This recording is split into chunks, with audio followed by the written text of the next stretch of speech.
Bad. It's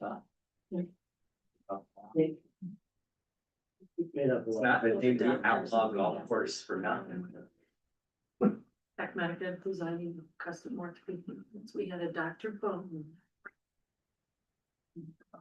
Yeah. Interesting. There's Polly. Hi, Polly. Hi. And we're ready when we are. Okay.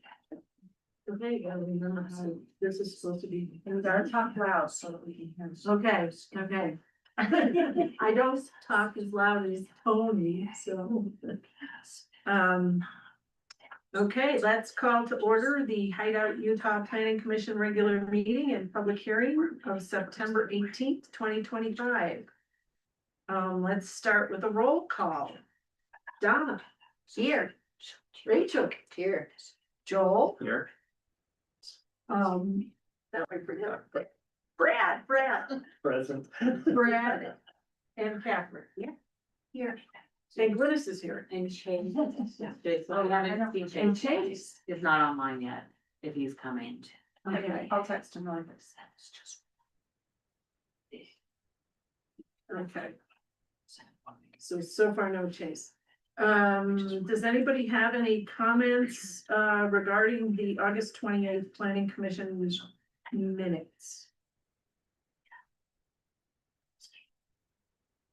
Not, would someone like to move that we accept the August 28th?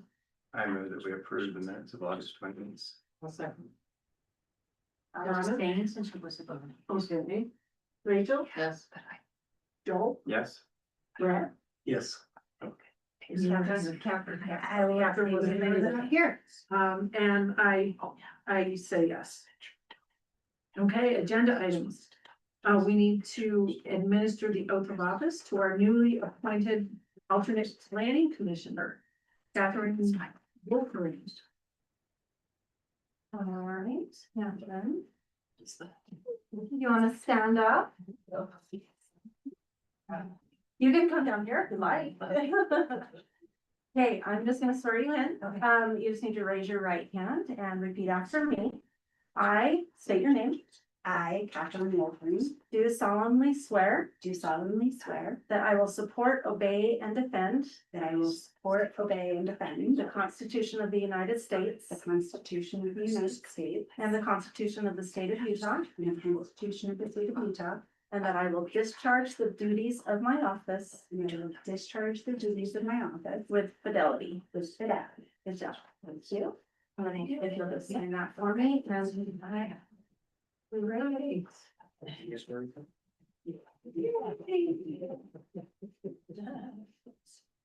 Okay. Now we are going to consider and possibly approve a conditional use permit, formerly known as a planned performance development for the wild horse development to allow a cluster development with smaller lots in the mountain zoning district. Can we do all three? You should do all three together. Together. And actually, I was just sorry to be talking at the back, whispering there. I was just trying to figure some stuff out, and I think you should, when it comes time to vote on things, vote on the CUP last. Because that's just, in a sense, it's something that could be rolled into the MDA. And we were just talking about that, so that it's just one package.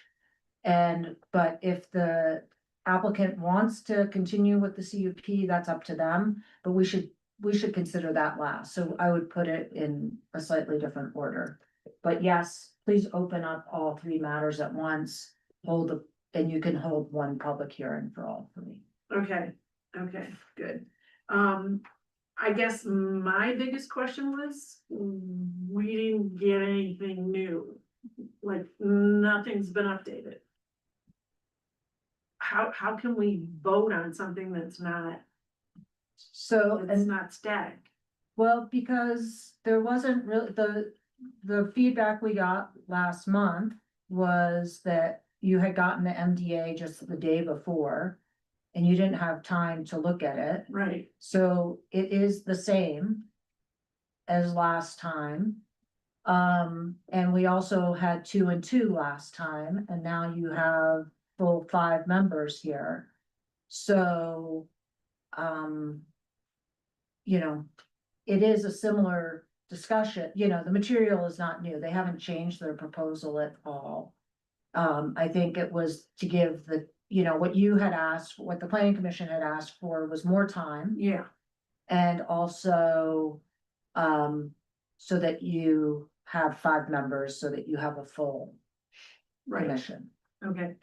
And on that vein, should Brad be the one to vote tonight? Or since we have 4 Who's votes, the, Chase is absent. oh, Chase is absent? Then yes, Brad would step in as a full commissioner. So Chase is not coming at all today. we We don't, don't. we don't He know. hasn't responded back to me. Well, Okay. so another thing in our rules, aren't we stating that, or weren't we told that in order to vote, you had to have some training? So And has the, Brad had any training? so Brad has had some, I mean, he's. He might be within the window. I haven't looked. 60 days. I have had some online, I can show you the certification. So then he's Sure. okay. Yeah, and yeah, so Brad, you're in unless Chase shows up, or, but.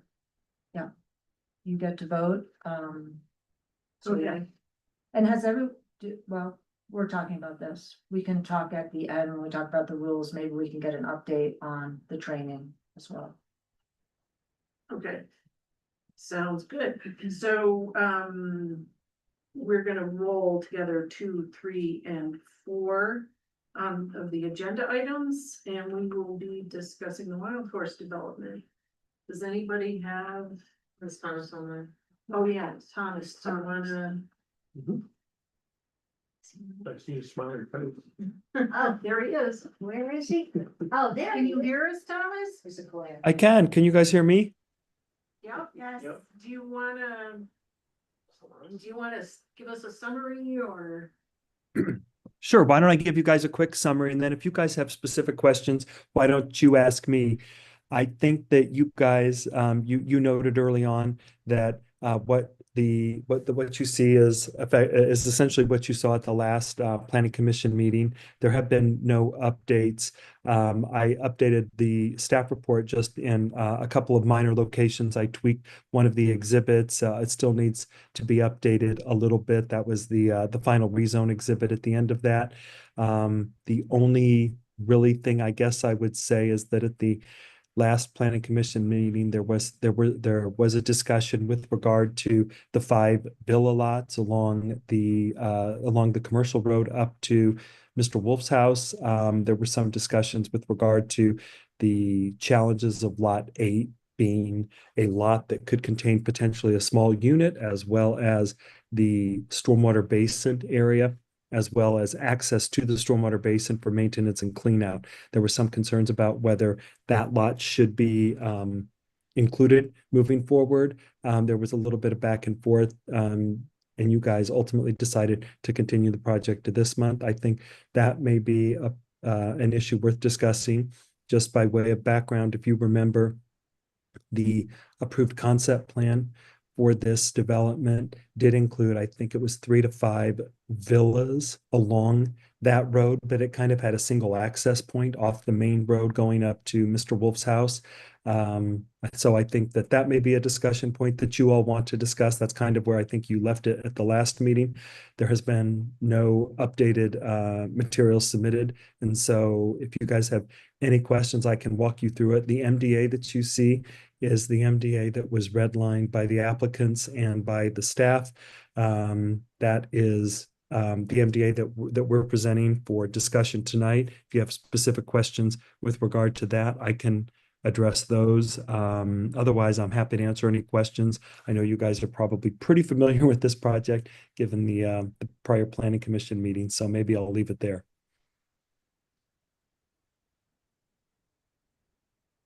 Questions? My questions concern the 5 villas too, in that as you read the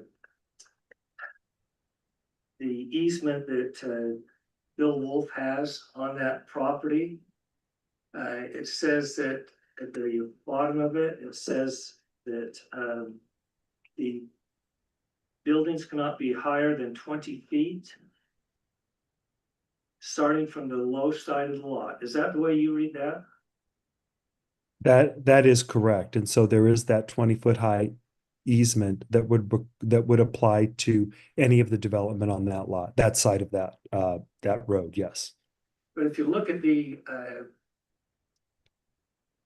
elevation lines on the other map, there's about 25 to 30 feet in height difference from every one of those lots to the lowest point of that, of those lots. So every one of those houses could not be more than 20 feet high. And all of that then would be lower than the height of the road. The tall point of that building would be lower than the height of the current road. So just so I understand, you're suggesting if you take it from the lowest point of that lot, right? You're Correct. suggesting.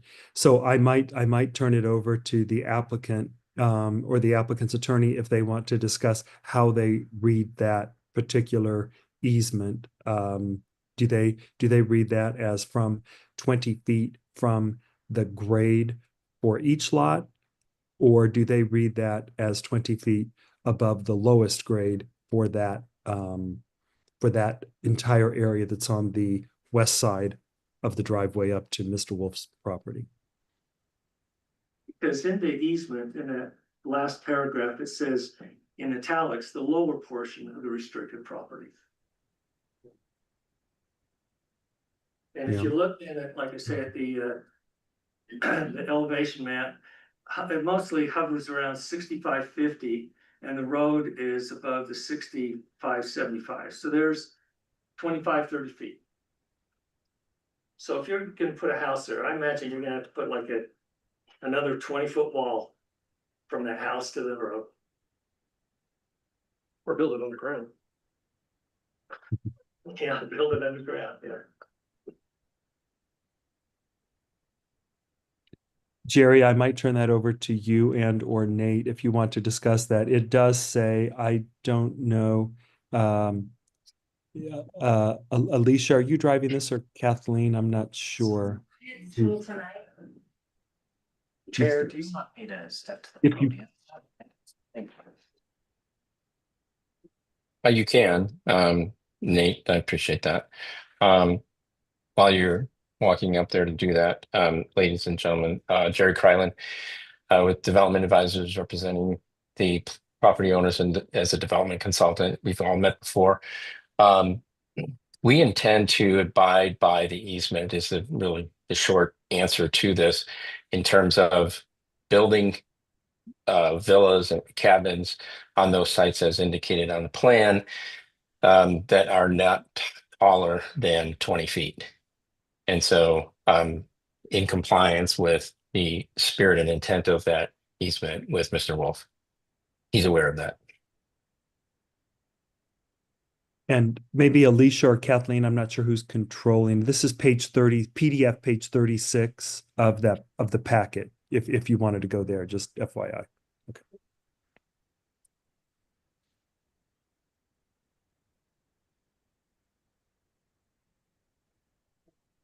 That's gonna be a steep driveway if you're coming in from Gray Wolf Road. But off of Grey Wolf Road, the new proposed alignment of that, it will not be that steep. It'll be straight into in certain cases, the upper level or the middle level of the two-story units that we're proposing there. Our architects are with us here, Otto Walker, who've designed a lot of different iterations of the villas there for us. And in no event is it our understanding that we'll have to do a retaining wall that's of 20 feet. As I think was suggested, the retaining walls are much lower than that if we have to do them at all. Do we have any drawings that show where the driveways will be? Is there anything in there? We don't at this time. The concept plan approval indicated a kind of a U-shaped road that went into the 3 to 5 villas, but the newer proposal includes the 5 lots, but they don't have the driveways illustrated. They just really show the lot lines. Usually you wouldn't see the driveways until probably the subdivision. The other thing, be aware, is that they only get the exceptions that they've asked for, that they have to comply with our code. So if we have, you know, with our, whatever our restrictions are for the driveway, grade, they have to abide by that. For the size of retaining walls, they have to abide by it unless they have asked us in the NDA for an exception, and you have those listed for you. Right.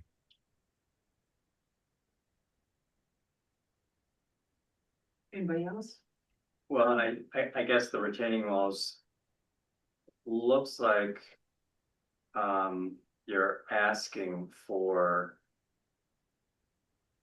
up to 23 feet in the area of the access road, particularly Wild Horse Way, and is that the lower part where there's a 20-foot retaining wall, or the eastern side of Wild Horse Way? I think that's. It's the eastern side. It's the roadway going up to the single family lots above. It's not the villa cabins area at all off of Wolf Road there. It's up behind that going to single family lots. Here, okay. And it's because, it used to be, like, I think it used to be 21 feet before the roads widened. Mhm. Okay. But what I'm looking at, it says the code allows 10 feet, and so they're asking for 20 feet. Correct. That's right. Big difference. And who would be responsible for maintaining the retaining walls? The town? Correct? No, it would be the HOA for the community subdivision. The HOA for that community would be responsible for maintaining their retaining wall, you know, for the walls, for the 20-foot wall. Is that something we Hmm. have in the MD or? Yeah, is that in writing? That's just, we can put that in writing, but that is pretty typical that the retaining wall would be on common area. And Right. would be maintained by the HOA. It's not usually considered part of the roadway. So. Since since the roads were widened a bit, is there still is there still snow removal? Room for snow removal? Thomas? I think that the way, Jerry, you might have a better answer to this, but I think that the answer is that with the widening of the road to meet the alternative road standard, the road PUE also maintained the 10 feet in width, so it would be the same width. So presumably that would be the area for the first 5 feet of that would be the area for snow removal. Correct me if I'm wrong, but I think That's right. Christian, No, you're absolutely right. design That was something that the city's engineer had required in the revised road standard that we went through a couple of planning commissions ago. And yes, it does on both sides of the road accommodate area in the PUE for snow accumulation. We've allowed it for it then. And speaking of snow, while we're on that topic, Jerry, I think it was discussed at our previous meeting that Wolf Road snow removal would be the responsibility of the town, but above that would be the responsibility of the HOA. Is that? We intend to, as we build out Wolf Road and the road going up, to maintain the removal of snow in both areas until such time as the road is vacated or dedicated to the city, which may be many years down the road, but we're prepared also as part of the HOA to still continue to manage the snow on the upper area of that after such vacation or dedication. Yeah. Beyond basically beyond the commercial space. Right. Yeah, okay. And I would want to see that in the MDA as well. Right, because ultimately it's Hideout's responsibility after it's handed over. Just for Just the, for the road, just- for clearing the road. just for the commercial, just up to the commercial development, then Okay. from beyond that, it's the responsibility of the HOA. Okay. Okay. And I had a question, if someone can answer for me, what is a Jersey barrier? It's a concrete barrier, It's concrete? like on the side of the highway, isn't it? It's Is one it of those, it's kind of one of those concrete barriers that are placed in, that are put into place by a machine. They kind of, maybe they're what, 16, 20 feet long. You kind of see them along some of the roadways. One of the things we discussed with the applicant is that we would look to use something other than a typical concrete Jersey barrier, look at a guardrail or something much more decorative in nature, so that it was a little bit more in line with the character of the town of Hideout. Which brings me to another question then, where do you have access to lot 2 if you've got this Jersey barrier going the full length of the lot 2's northern property line? How does that work? The Brad, Jersey barrier, go ahead. I'm sorry, go ahead, Tom. I didn't hear that question. Go ahead, Jerry, if you heard. If I heard you correctly, Brad, the Jersey barrier, the question is how, with that being in place, do you get access for a driveway or something into lot 2, which Right. is up to the right, if you will, looking at the plan of the commercial space. That's like most of the driveways, we've looked at them, and there's a variety of ways of accessing that. The Jersey barrier was something that was introduced just recently as something from a safety standpoint, that we've been working with staff and city engineering or town engineering to understand where that exactly is located. But there would be a gap or a break in it at some point to where a driveway would be allow or put in place to access that lot. It's That's got to be on the west side, the northwest corner, or whatever, because you got that 20-foot retaining wall around the corner, correct? yeah, similar to a lot of the nuances. Once we have the plan, we work with staff to have the exact final, I'll call it, in the field dimensions and layouts of the roadway and all of that. There will be things we need to work closely with town engineering and with Mr. Eddington, Thomas, on where things get laid out, and that's one of those areas as well. The same happens as you go up further to the other homelots higher on the mountain as well. But while we're kind of there, as I recall from the past meetings that Mhm. I'll call the Gray Wolf Way, that entire road is gonna be built to the new town standards, right? Sidewalks on both sides and the larger width. One side. There's sidewalk on one side. I think- Side, Think just for Right. clarification, it's the alternative road standard, Brad, which has sidewalk on one side for up to the commercial entry. And then for the area beyond that, I think it's a trail with this kind of crushed granite, crushed granite, or decomposed granite, or kind of rock kind of trail alongside the road where the 7 single-family lots are. Right. okay.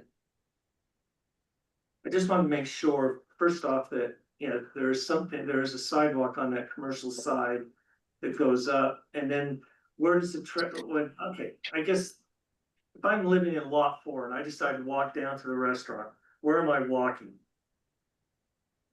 Am I walking on the north side of the road, or am I walking on the south side? Brushed this on it. So it's right there. Yeah, be there. Okay.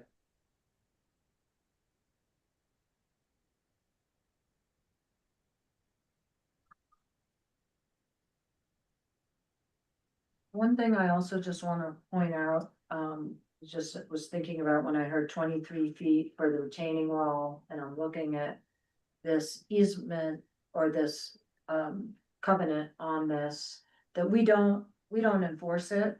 But, so we can allow for a retaining wall up to 23 feet, but we're not guaranteeing that the owner of that easement wouldn't have an issue with it. Just like we had that same issue when originally the building was too high. So, the applicant should be aware that they're responsible for their obligations related to that easement. We're aware. I think our intent is, again, as we get into the actual field conditions that are out there, 23 feet is a maximum we know to go to.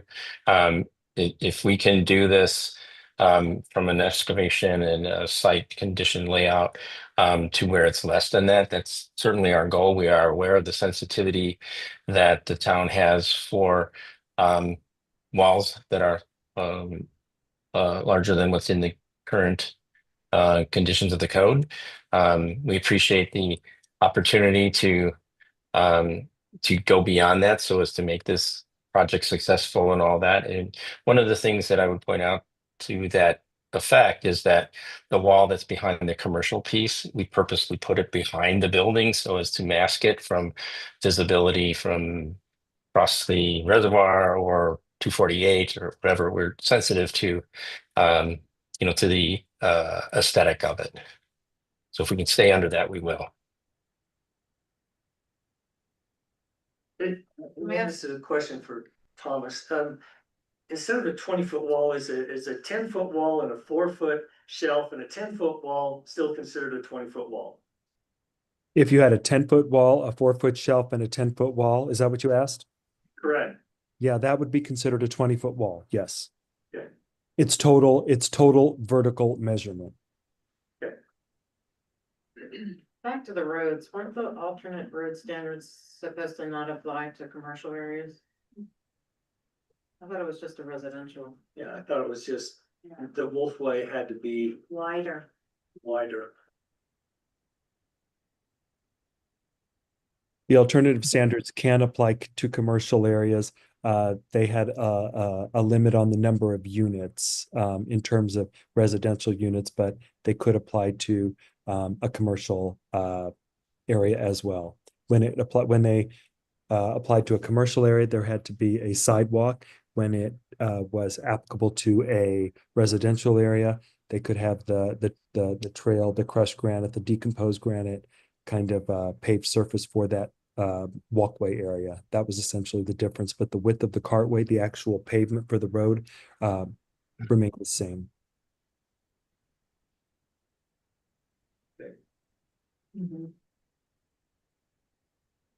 So just for the planning commission, full disclosure, I had a conversation with Jerry on the phone the other day, before Polly's email. We discussed a number of things. We discussed the commercial development and possibly what could go in there. He's thinking a upscale type deli, maybe, which we don't have here, which I think would benefit from these lots 8 to 12, which could be nightly rentals. That is in the MDA, as is claim. So I feel it's clustered. I don't have an issue with nightly rentals there. I stressed my concern about fitting 5 buildings or 5 units in lots 8 to 12.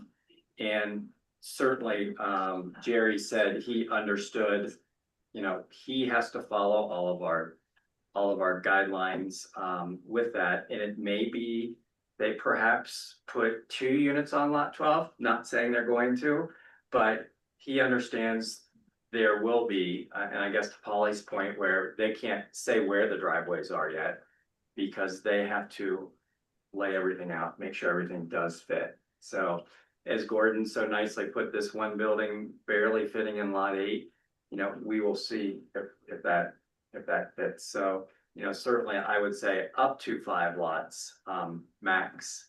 I would also like to see, and I know it's too early, a road parallel with Wolf Road So we don't have cars backing out into a street that's used for commercial purposes. So especially with it being a narrower street, so. Jerry, we hope you take that into consideration. Yeah, our concept plan had 3 to 5 clustered around a single road. And, I haven't deviated, I think I've said it every meeting thus far. I would approve this with that, but I won't approve it with 5 or 4 driveways. That's my, And I also expressed my opinion on that too, previous meetings, and I have asked to reduce the number of lots there in front. Or possibly even put, couple townhomes instead, maybe twins, and I see really not much has changed since then. I mean, I really thought there wasn't much of an effort on that. I mean, I don't know how anybody will want to even rent on 248 right there with that easement and the road and the traffic that's there, and that which is increasing. And I just don't feel like it's a feasible or it's advantageous even to the town of Hideout. The little bit of money we're gonna receive for rentals during, in those few lots, I think it's minuscule. I personally feel like there was no effort made on that part. Or compromise. I'll try and address the concerns if I may. One of the things that changed from the last meeting or just before the last meeting was originally the setback area off of Wolf Road for those lots was 10 feet, I think, Thomas, 12 feet. And it was requested that that be extended to 20 feet. I think part and parcel of addressing the turnaround so people aren't backing out onto the road there. And we were okay with that. So I think that's on the plan here, and we've agreed to that. I think that was a good accommodation and suggestion. I think with regard, I'm sorry. Continue, sorry. No, I think with regard to lot 8, lot 8 is impacted by the access road to the stormwater plan, and we want to comply with the city's engineers' recommendations on the stormwater plan for the entire site. And clearly, the road that is shown there has come in and impacted it. And I do want to give a thanks to Mr. Miner for taking the time and laying out that there is a 1,900 square foot footprint that's possible there. As we get to the point of finalizing exactly where that road to the stormwater retention area is, it may very well prove that that's either a larger footprint or it's a much smaller footprint, and it won't be practical or look well. And that's why we have said, and when I spoke to Mr. Piper the other day, we are open to the idea of moving that up toward lot 12 if we need to do that. Can't tell you exactly that's the case at the moment because we haven't designed the rest of the stormwater system and know exactly that that's the layout there. But we're amenable to working with staff, with Thomas and with Gordon or the other city engineers that may come on board, whatever, to look at that first and foremost, the utility side of it, the stormwater, and then to make a decision as to where that 5th lot goes, whether it's on lot 8 or whether, we subdivide lot 12 and put it up there. We understand the concern. For what it's worth, the footprints, if you will, of the villas that we're planning down there right now are less than the 1,900 square feet shown on the plan. The villas themselves are under 3,000 square feet. So on average, they're 1,400 to 1,500 square feet footprints. So they would fit with some flexibility around it on what's shown right there. But again, the first thing in priority is to get this utility stormwater system that's required by the town in place and make that decision afterwards. And we will do that in conjunction with staff. Anything to add to that, Thomas? And like, No, excuse me, no, I think that makes sense. okay, thank you.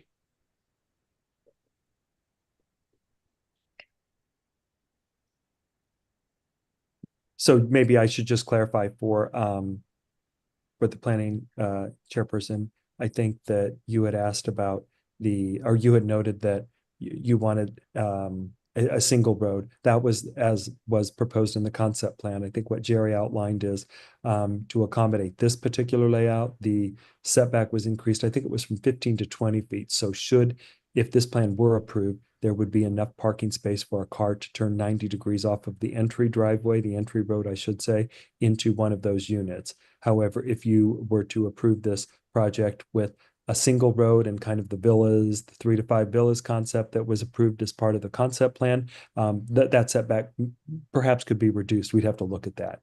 But it's a different layout than what you see in front of you right now.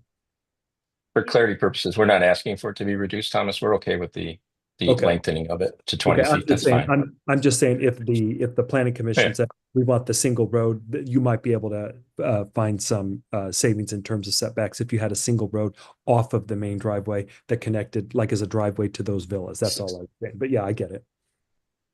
So if you have a 20-foot setback, you're turning 90 degrees into your driveway. How wide is your driveway so that you don't have to back out at 90 degrees? Is it basically the entire frontage of the home is gonna be driveway?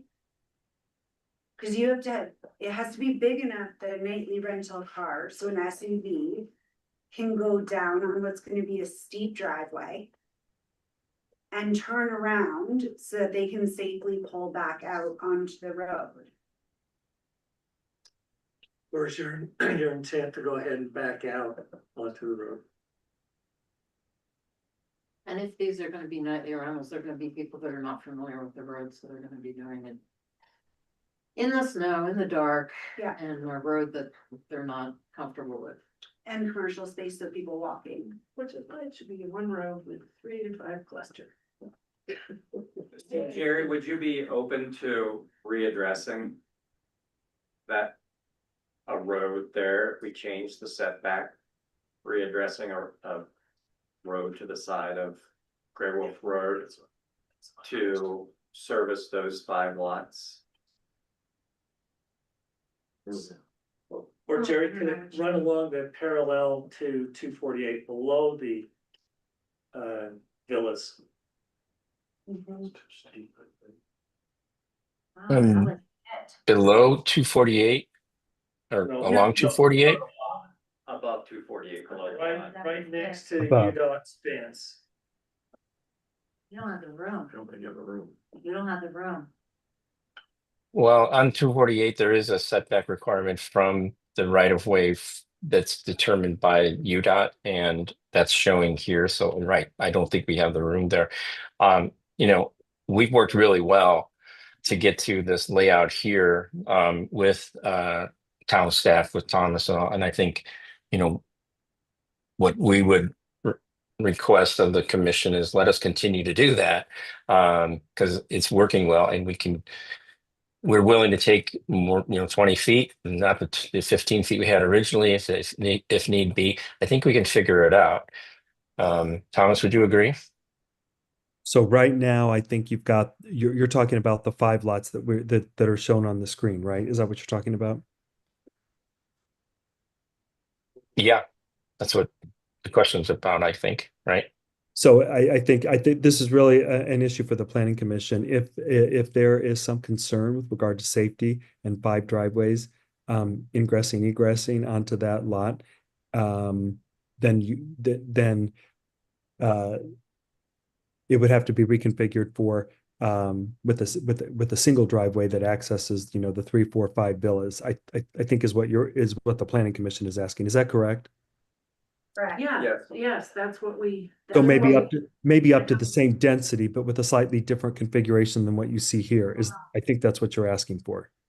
I have pulled up the agenda packet for the February, it was the February 18th meeting. And it's in, I mean, you have the drawing. Can I see? Yeah.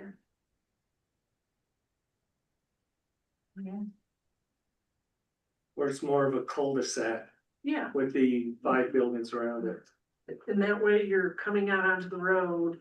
I mean, from a planning perspective, that is the more elegant way to do it So is that and safer. is that our concern? Because if it is, we could give, if we want, a conditional approval based on that. And then he can proceed with council with that change. Makes me happy. I'll just say overall, I mean, I know I've voiced my discontent with everything, but if you go and look at where is this, in the MDA. The exceptions, 1.3.1. There's like 11 different exceptions that we're granting for them.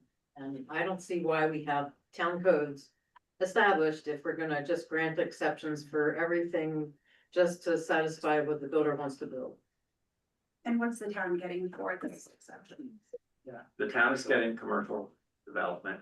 I think it just needs to be safe commercial, which means that if we have people who are Airbnb-ing, because we're allowing nightly rentals, and they're walking up to the deli, which I love the idea of, that it's safe and it's safe for other residents who are walking. Like, all I can think about is in 2022 when somebody got struck on Empire in Park City because they were wearing black, like everyone wears in the winter, and a car didn't see them. And I worry that a car pulling out isn't gonna see a pedestrian if they're backing out. We also haven't even talked about the entrance from 248. Correct. That we don't have turn lanes anywhere on 248, and it seems like UDOT is being very slow to. But that's UDOT's responsibility. We do have turn lanes on this. You go into Clay. Yeah, isn't that the? Yes, it is. Are there turn lanes there? Yes, yeah, there's a left turn lane. So again, I'll ask, Yesterday. Well, I spoke to a resident. Matter of fact, do we have a public, is there any public on there? Well, we have to have, Public open hearing. it up for public hearing. Okay, I was just wondering if he was on there, a resident from Clay. I had talked to a resident who lives there full time. And he had a major concern. He was gonna be on the Zoom tonight.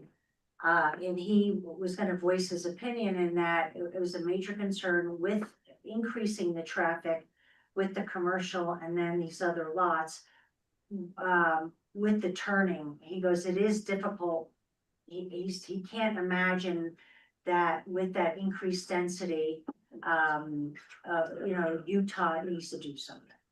You know, I mean, that's just bottom line. That's number one.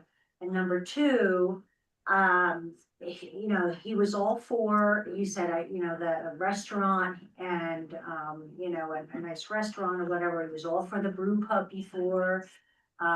He doesn't think it would, hold or would, sustain enough business for like a market, so to speak, in that area, because generally people going there would be just from claim in these lots. If that's what they wanted to do. And he's like, I'm not opposed to a restaurant. I think it's a great idea. But the slope, he says, is excessive for these lots. And right now, what they did, some snowfalls, it has taken them 15 hours to plow just Claim roads. Because the roads are narrower, but they do not have the room to put the snow.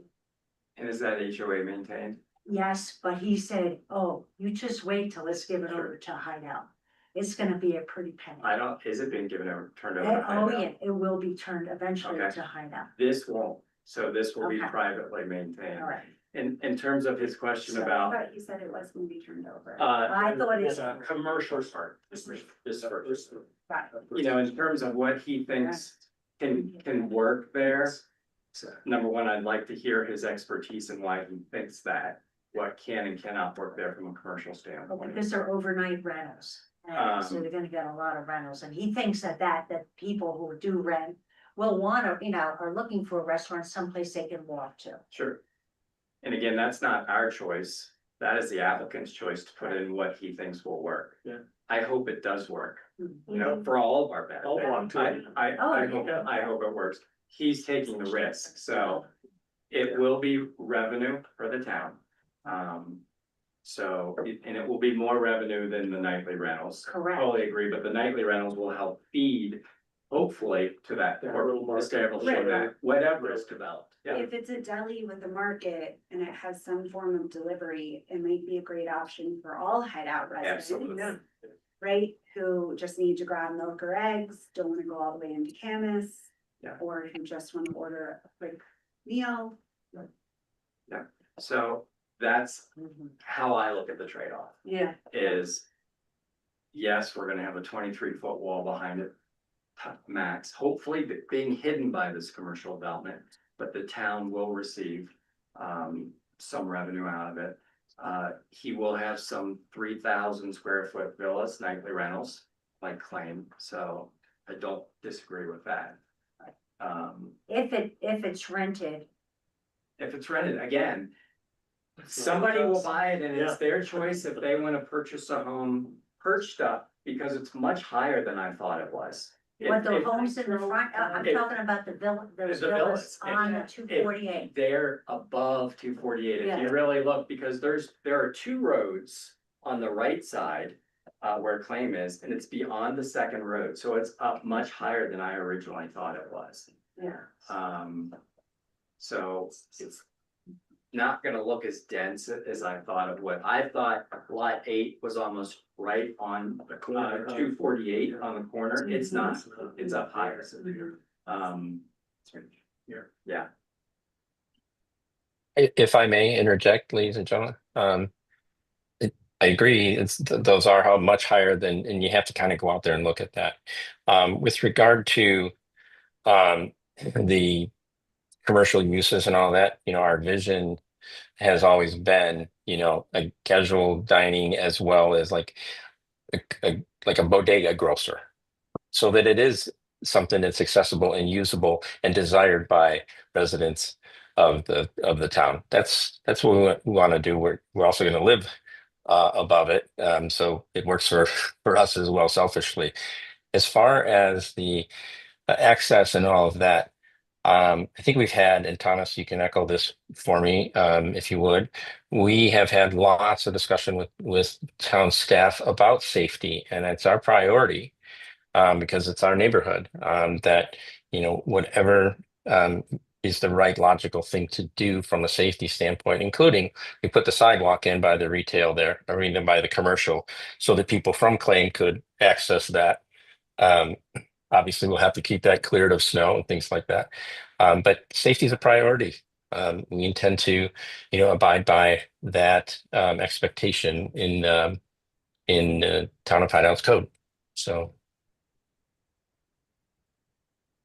that's all. We have a question about how pedestrians are gonna get across 248 if we're trying to connect. Okay. The community. Yeah. And where they're supposed to cross to get to said restaurant and bodega. Always a challenge. Yes. It's still patience. Wait, it's not an over. I can tell you what I think Jerry would say.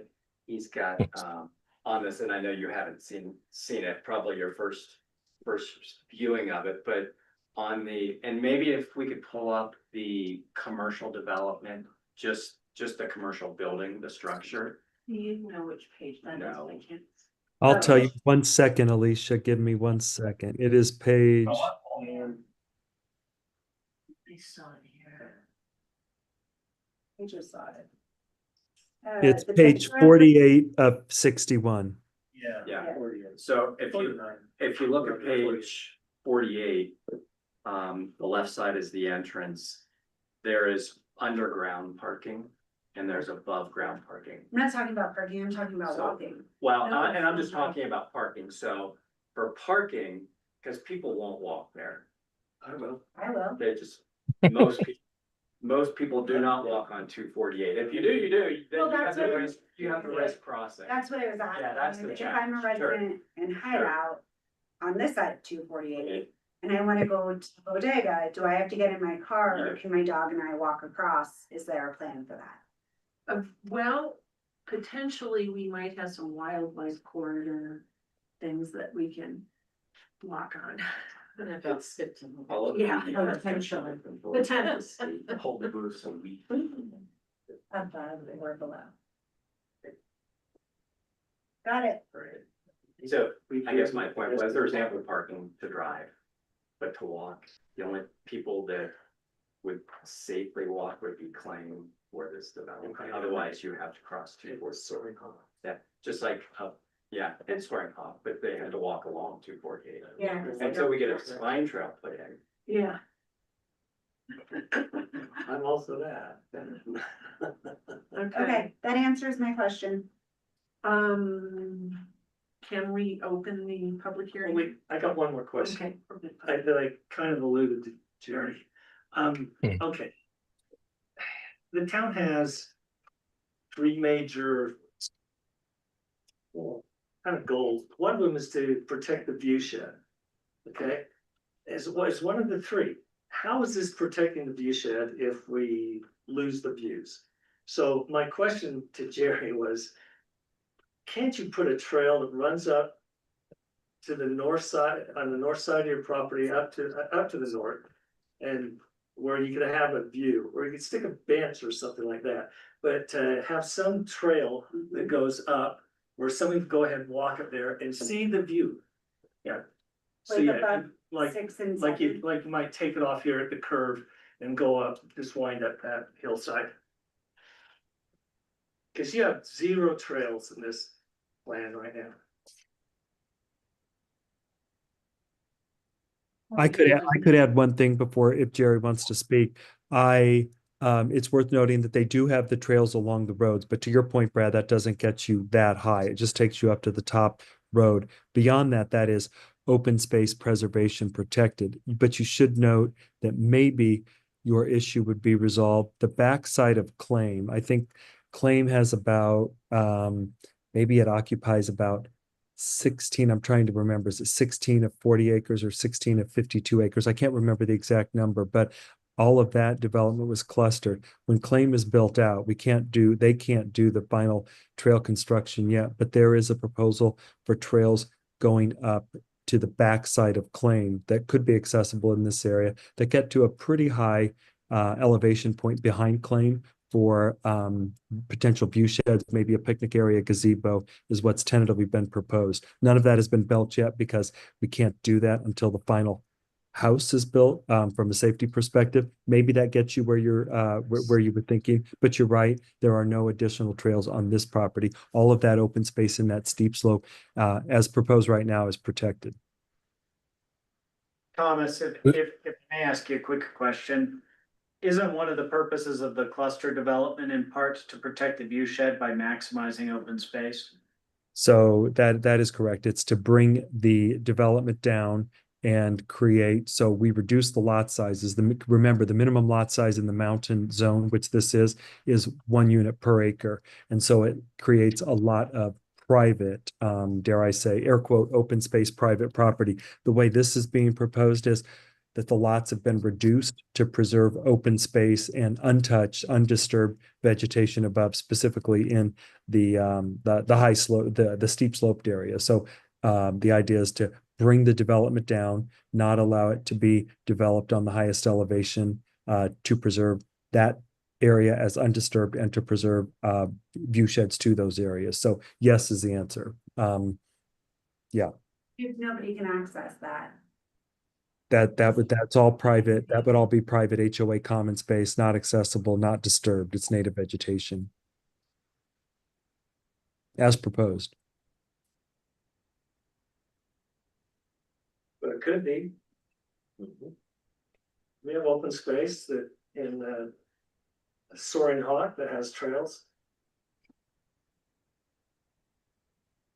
I think where last phase of claim gets completed and they put in those trails up there, that by all means, we would want to connect into that. When that occurs, and we appreciate the necessity or the desire to have trails throughout all of the Wasatch Back. So So you would agree to put trails in that space, Or a trail. A trail. a Yeah, trail? Tim, That would connect at the to top, claim. yeah, at the top of kind of lot 4 where claim. Yeah. Claim. Well, this is Tim Schoen speaking. Lot 7 is ours, my wife and I. Obviously, we like the trail personally. So conceptually, we understand what you're asking. Claim has a plan, as Jerry just alluded to. But we also have to look at it from another perspective. 7 estate lots, very private. It's just a matter of what is the plan, where is the trail.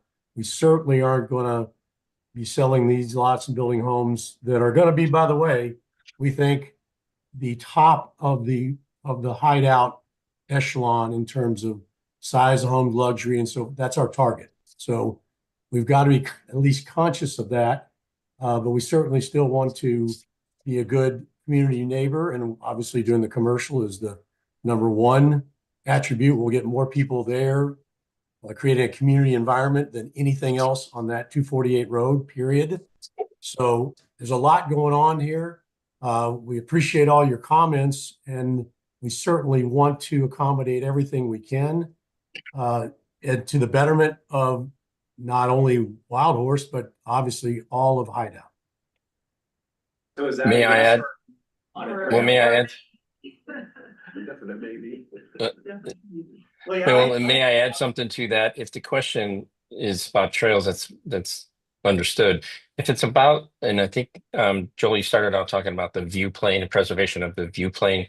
I would submit the commercial is a public area, right? Inviting the public to there and everything. And we have a 2,500 square foot, whatever, patio area that we purposely designed, both on 2 different levels there, that face the view plane, right? We also have purposely adjusted or looked at every one of these lots, the home lots as well as the villa lots, so that they can be positioned. Again, they're private, I get it, they're not public spaces, but the commercial is, to preserve. It's not been lost on us, the requirement of the city general plan to preserve the view plane. And I think we've accommodated that for the public, in as Tim said, potentially in open space, but also on the commercial area. We're not blocking anything of the view plane. So I think we're trying to, with all of that effort that we've put in there, Thomas, I don't know how many times you would have to talk about that too, right? We're staying focused on that and being sensitive and attentive to that. And I think we've accomplished that. So Was that a yes or no on trails? Because right now Yeah. it just feels like lots 1 through 7, the open space is just giving them bigger lots, but nobody can enjoy the open space. Because everything else will be nightly rentals. So that open space that we're preserving of 5.52 acres is for 1, 2, 3, 4, 5, 7 homes. 6 homes. Is that right? the open space is a requirement by the city or the town for how we utilize the space for the lots. I wouldn't characterize it as dedicated open space just to 7 lots. It's our lots have been reduced in size so that we can have optimal or more open space, because that's part of the mass of the plan of the city, and they want to preserve that. But it's private open space with no access to the general public. No. I don't think that they're not proposing any trails there. It's just open space. It's just. private open space. And I could just maybe just provide a couple of pieces of input relative to the conditional use permit. The conditional use permit does permit a clustering to create smaller lots. And the trade-off for that is undisturbed open space. And so the conditional use permit language in the city, in the town zoning ordinance doesn't speak to it as active or passive. It's generally thought of as undisturbed, probably passive open space, just to protect it from development so that it brings housing down off the ridge lines, down a little bit lower to preserve it. And to your point, Commissioner, it doesn't really speak to passive or active. I guess if you had to look at it, I guess the code, one could make the argument that it's generally passive just to protect it from development, runoff concerns and things like that. It's not to say that it can't be active, but the code doesn't really speak to it. And if it's helpful, to the extent it's helpful from a legal perspective, I understand are you a licensed attorney? Yeah. Okay, so I think oftentimes when I'm talking to clients, whether they're municipalities or developers about this issue, the question often comes up of whether or not you're trying to force somebody to provide benefits to the town, because then you run straight into the question of the takings clause and whether or not it constitutes an exaction. And I think what we're trying to do here is to be very careful in terms of being focused on the specific three issues before the planning commission. The first, of course, is a rezone. And it's only with respect to the commercial property. And the question from a legal standpoint is whether you want to make a favorable recommendation on that rezone because it's consistent with the general plan. And the general plan, of course, includes a viewshed component, but it also includes components like different types of housing opportunities and also welcoming commercial opportunities to the town. And so while the trail is an important issue for the public, and I love a good trail, to be honest with you, I'm a walker more than anything else. The difficulty, of course, here is for the purposes of that zone change, it might not be this planning commission has a great wealth of insight, but from a purely legal perspective, it might not be the best inquiry for the purposes of what to condition a zone change on. And then with respect to just something to keep in mind about the trade-off between open space and the protection of the viewshed is, the reality is, if the town hadn't come to Mr. Schoen and said, bring us commercial, figure out a way to bring us commercial, this entire parcel could be developed as 1 acre lots that wouldn't have any of that boon of open space in that area, because it's zoned right now as mountain residential, and you could put 1 house per acre and we wouldn't even get to that point. And so I think and correct me if I'm wrong, Mr. Schoen and Mr. Krylan, but I think what they're trying to say is we really tried to be sensitive to that viewshed component. We're just really trying to bring this commercial opportunity to the town. And this is the best way we figured out how to do it from an economic and a financial perspective while preserving privacy for those open lots. But Mr. Schoen, as he pointed out, he loves a good trail too, and it might be something that becomes a part of the engineering later on. But the question for a conditional use permit is whether or not it satisfies the requirements. The town council has already said, this is a conditional use in this area. And the language is that it shall be approved unless there's some sort of detrimental impact that can't be reasonably mitigated. What the code says is not all things can be completely eliminated, but that doesn't mean this is LUDNA, the state code, not Hideout's kind of code. But what that means is that sometimes we do have concerns. Sometimes we have concerns about what might happen in the future. The question is whether there's actually a detrimental effect that is going to be caused by the approval that can't be reasonably mitigated. And we've tried to reasonably mitigate it by providing for that open space, reducing lot size, increasing setbacks, clustering things to really protect that viewshed. Maybe that's not very helpful, but I hope it is. So. Can I add one thing to that, if you don't mind? Yeah, Joel, you and I spoke also, we talked about, and I don't want it to be lost on the discussion here about the benefit of the commercial, not just in a service opportunity for residents and all that, but there is, it can't be overlooked, a tax-based revenue benefit that goes to the city as well. So to, I think, Mr. Mitchell's point, there's a lot of things we are eager to bring to the benefit of Hideout. And, you know, all of these things come with ongoing discussion with staff to refine it and perfect it. And that's our request, is allow us to keep going and do that. And we have the right intention for it. So, and I think it's with the commercial, it's a benefit in a lot of ways to the city. We're eager to do it. So. Mr. Carlin, I think Ms. McLean, you may not have heard her, but she wanted to weigh in, I No, he think. can finish, if you guys are done, I can kind of jump in response. You know, I always. Yeah, that's all I had. So. Sorry, Polly, I didn't mean to cut you off. No, it's fine. I didn't know that I didn't mean to cut you off. So I just want to clarify, because this is kind of complicated in that, yes, the rezone, and Thomas, I want you to jump in if I have this wrong, because you know the details of this better than I do.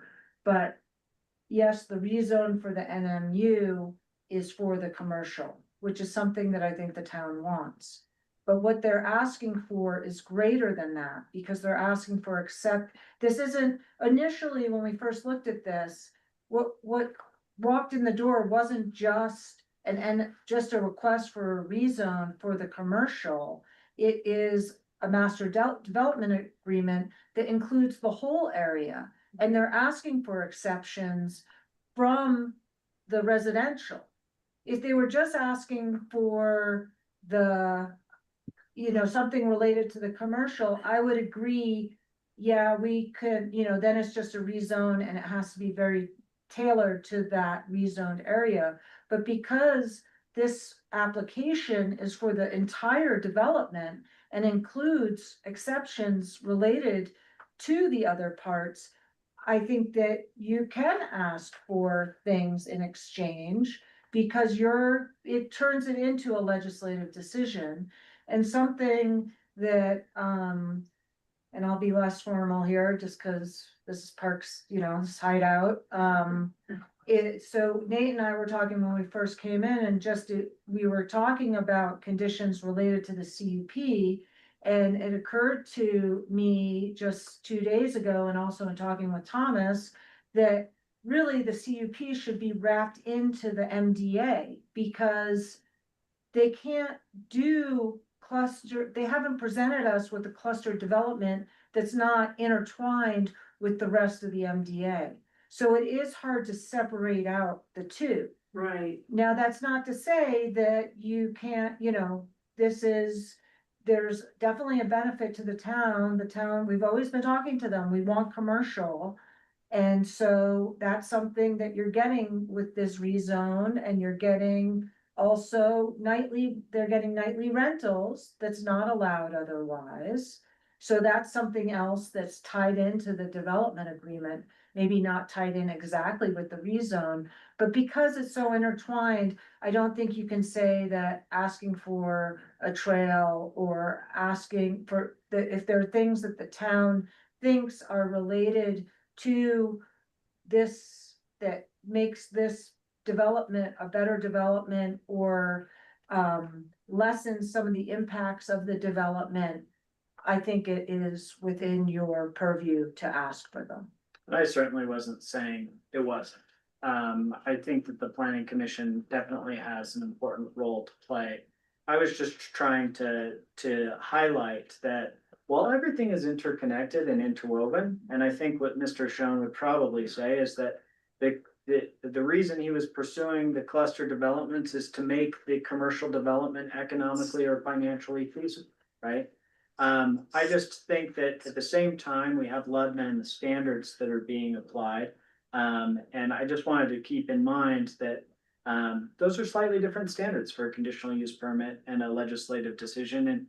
And Ms. McLean did raise the idea of, taking the conditional use permit sort of issues, the cluster development, and wrapping them into the MDA, which would be a legislative decision. We'd certainly welcome, if this is the way the planning commission would prefer to handle that, to pass on the MDA with a favorable recommendation and the rezone with a favorable recommendation, but condition it on including some of the things that are important to this body, like putting the cluster development inside the MDA instead of having it be a separate thing. We're open to flexibility. Did I get everything, Mr. Krylan? Can I ask? Yes, you did. Thank you. One other question that kind of goes back to something we talked about earlier. If these are gonna be nightly rentals, right, the bottom lots. I would anticipate that it's going to be more than one vehicle. So, again, I go back to the safety concern, if you have 2 vehicles or 3 vehicles parked. Right, how do you turn around in there, and just creating a solution that is safe for the town? Because nightly rentals will come with lots of rental cars. Mr. Krylan, commissioner's looking at me, but I think you're the guy to answer that question. Well, I tried to answer it a little bit earlier. I appreciate it being resurrected. Obviously, I didn't answer it clearly enough. But again, Thomas, you and I've worked along with Tim and the rest of our team here very well for the last year or so. And I think you would support the notion that, our focus on safety has always been a priority. We know that's a requirement of the city and all that. And we want to continue to do this as we lay the rest of this out, the utilities and everything else. We know exactly where the surveyors are going to lay out the roadway and all that. And we see what we have remaining there that will continue to in that pathway of safety and agree, like we said, to extending the setback right now on those lots, all in the name of safety. So have we laid it all out and done all the planning and engineering on every single garage entrance? And we haven't. But we're eager to do that when we know that we have the opportunity to do this. And so I guess that's back to, I hope I answered your question, but that's back to sort of the request that there be a recommendation to continue and to move forward, and to put conditions in the MDA, as Ms. McLean suggested, that make this move forward. Yeah, Jerry, I want to add one other thing, just so we've Sure. been working with our architect from day one. The goal, everyone knows what the claim product is, right? 2-car garage and 2 spaces enough off the drive. Ours is going to be individual units, so it's going to be more spacious than claim. That's the goal. One of the challenges we always have, and the commission knows this very well, but one of the challenges we always have is there are usually prerequisites to development. It's going to cost hundreds and hundreds and hundreds of thousands of dollars to do all this engineering. We're just trying to get through the gate, so start getting that done. And that's one of the reasons we can't answer your question perhaps as precisely as you'd like us to, because the engineering just hasn't been done. Yeah, I just wanted to highlight the concerns I have about that lower portion and and safety. So appreciate it. Thank you. Okay, on that note, I have one more thing. Is there, do you have a timeline as far as what you would build first? Exhibit, Would you do the commercial first? Yeah, the commercial is first. There's an exhibit. so Yes, there's a phase. Was it in there? yeah. There's a phasing schedule. What page is that on? That is, you guys, that is on page 50 of the PDF packet. Like 26, 27 for commercial. Okay. Yeah, that's right. To be clear, the infrastructure has to go in first, the roads and the utilities and all that.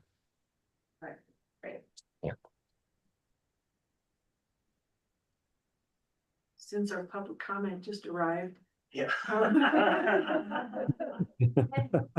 Um, And was there any more discussion? I don't recall the conversation, that we had after Glynis, you brought up what was proposed in February of that one road with the cluster. What is your feeling about that versus doing the separate lots in the front? Down below. I mean, I don't remember what your feeling about that was. I mean, so that's not. You can't change that now. I mean, are you unable to revamp those 5 bottom lots to making it one road with, you know, a cul-de-sac with 5 lots, 5 cottages around it? Like right around lot 12? I'll let Jerry give a more developer answer. But from the ownership standpoint, it's still revenue based out of those villas or cabins. At the end of the day, if we have to cluster them, whatever the best thing to do there, the product's got to be better. Again, the goal is a certain product that is higher end than anything on that side of the mountain of that size. Okay, so just kind of make sure you understand from an owner standpoint, you know, design and value and pricing. So if you look at Wild Horse Villas on this page, it's the last thing. So we'll have everything figured out by then. We'll have every design. It will hopefully match up potentially with the commercial. You know, everything will kind of fall in and have one solid branding and strategy going on in this thing. So to sit here and say, oh, are we going to have driveways? First of all, the goal is to have 2-car garages and 2 spaces for cars, so 4 cars. So all those things you guys are talking about, we've thought about. We have to have those, right? We'll get them. But if you look at the phasing, we'll have all of our intel, everything ready to go, and those villas will be the best we can build in those areas. And again, if they end up clustered more on lot 12, all that's to be determined. Jerry? I think you answered it with the additional commitment that it will be with safety in mind and 100%. addressing the concern about vehicles and how they transition through off and on Wolf Road.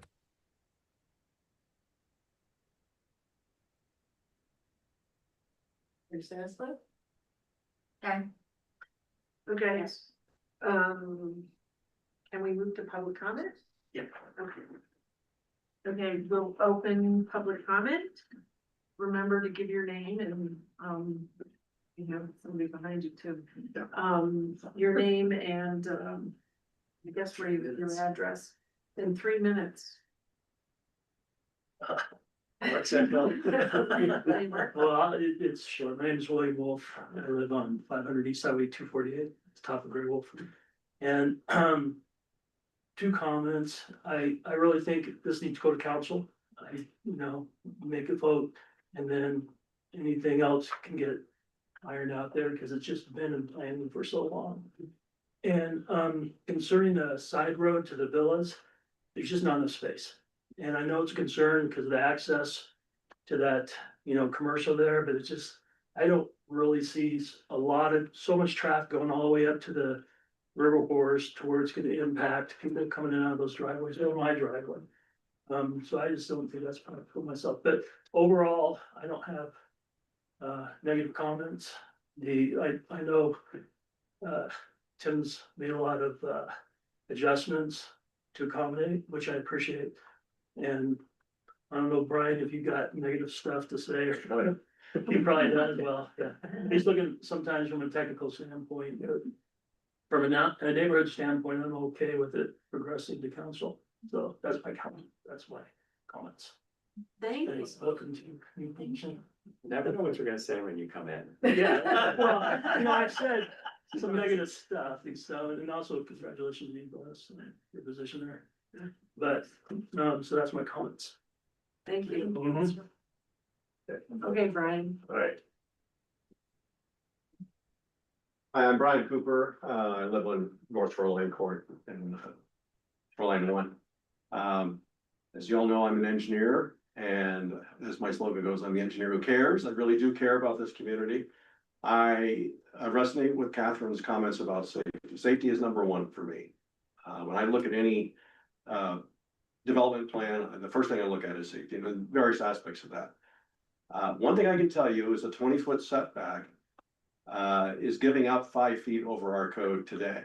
Our code today is 25 feet. The reason for that is 20 feet, I have a Kia Telluride, just fits in my driveway. I have maybe a foot or two on either end.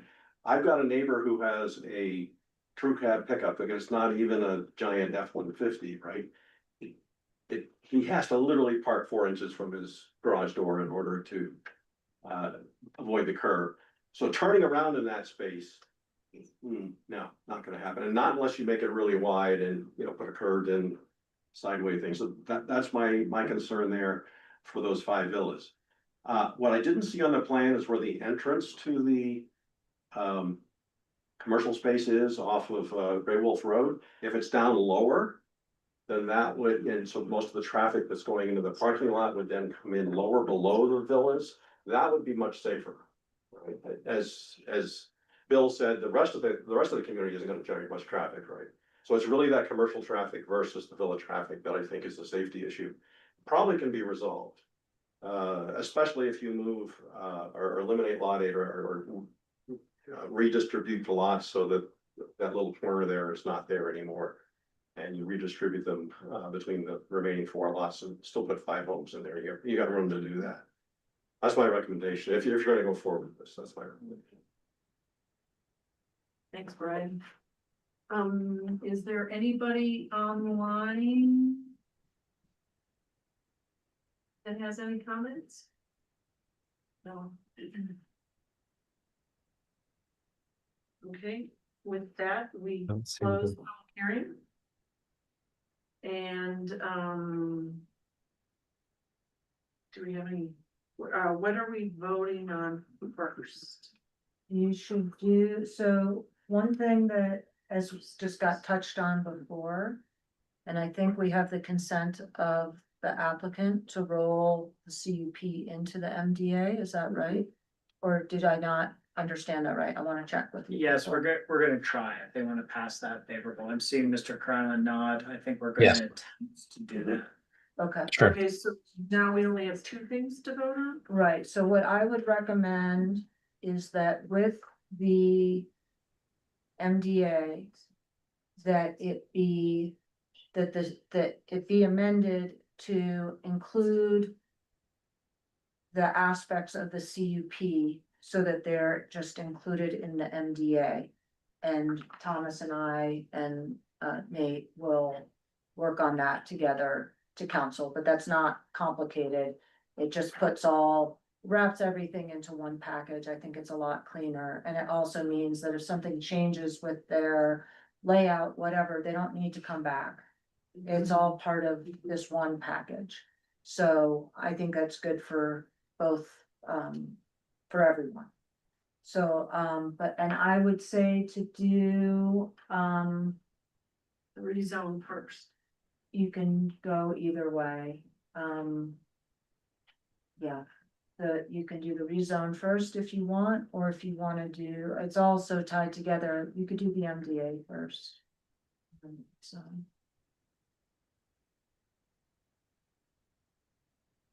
Okay, Can we make a recommendation? it's a recommend, oh, sorry. a move. You wanna No, make a it's just motion? can we recommend approval conditioned upon the Sure. question? And a If we- single roadway at those bottom bottom Well, lots. you can make, what you're doing is a recommendation for both the rezone Right. and the MDA. And as part of that, you can add whatever conditions you want related to it and express them however you want. Would it be included in the rezone or would it be That's what I was included in the wondering. MDA? Could they withdraw their zone request, so we only have to?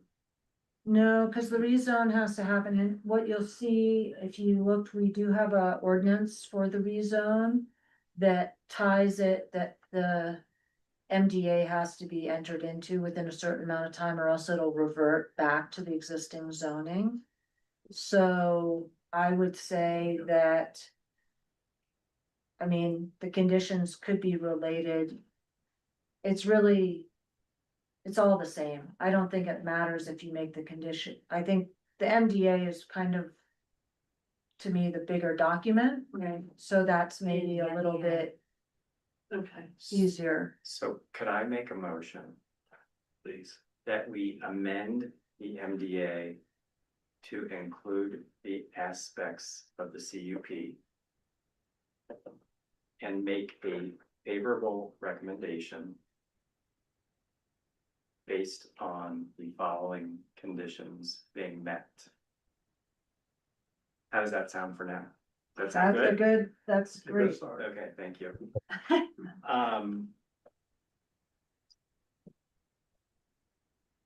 We need to add the snow removal conditions in. So the town will maintain, snow removal for, Wolf Road. And the applicant will, excuse me, the HOA, the applicant's HOA will maintain snow removal for the rest of the development. Retaining walls? Do we need to add that? My, I think that's my next condition is that the road servicing lots 8 to 12 have a maximum, and I'm just throwing this out right now, have a maximum of 2 driveways to the 5 lots. Not 1, but not 5, so maximum of 2. And Joel, just for clarification, so I'm clear, 2 driveways off of the main road up to Mr. Wolf's house, is that correct? So two access points off of that main road. Okay. Okay. Yes, 2. Okay. Maximum of 2. Thomas, we had talked last time about that pole being moved over lot 12 that accesses, Mr. Wolf's property. I think that's being resolved with this new underground electrical line, so I don't know if we have to put that in there or not. It's probably worth mentioning that that would be removed as part of the undergrounding of the electricity. Okay, then that should just go somewhere, I guess, in the MDA. Yeah, okay, so that's really not a condition, that just has to be noted.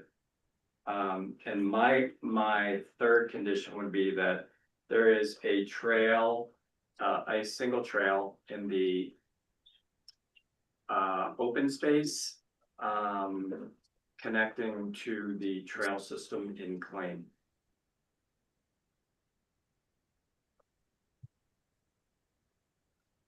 Do we have a second? I'll second that. Okay. Is it too late to ask for Dennis Pay to say something about, because we haven't had any engineering recommendation in here? Well, we've Yeah, had we've had- it, we've had I it mean, before, and it all has to be. It's, But doesn't have anything to add today. Yeah, yeah. if I could just jump in for 2 seconds. I think that all of the conditions in the planning report and the engineering report would be included as part of this motion. Dennis Pay, for those of you that don't know, is the engineer who is taking the place of Gordon Minor. He's on by way of Zoom. I don't know that he necessarily, I'll let him speak for himself. I don't know if you want him to present anything in particular. He's kind of catching himself up, but the engineering report, I think we should put it on the record that that would be included as part of the conditions for the MDA. Dennis, you can introduce yourself, and I don't know if planning commissioners have any questions, but welcome. Yeah, hello, I'm Dennis Pay. I am the new town engineer. Happy to be here. As long as, my only concern would be that the recommendations made in the engineering staff report are included in the MDA. I haven't heard anything that would contradict that. I got to admit, I'm way behind the 8 ball on this project. Just getting involved, but I have read the engineering staff report and I haven't heard anything that would cause me any concern. So I guess that would be the only thing I would add. Then I would add that condition as well. We need to pick your, the condition that Thomas's conditions are, Yes. Yes. okay, so engineering and town plan. Engineering and town planning condition. Okay, is that okay, Paul? Yep, Yeah. so you have a motion, you Now have a can I- second, now you ask if there's any discussion on the motion. Any other discussion on the motion? I'm good with it, the way it was explained. Okay, we're ready to vote. Donna, Yes, Rachel, No, I've never been comfortable with it. yeah, not gonna be, no, Joel, Yes. Brad, Yes. right. And, I'm gonna vote no, because I really don't like the driveways.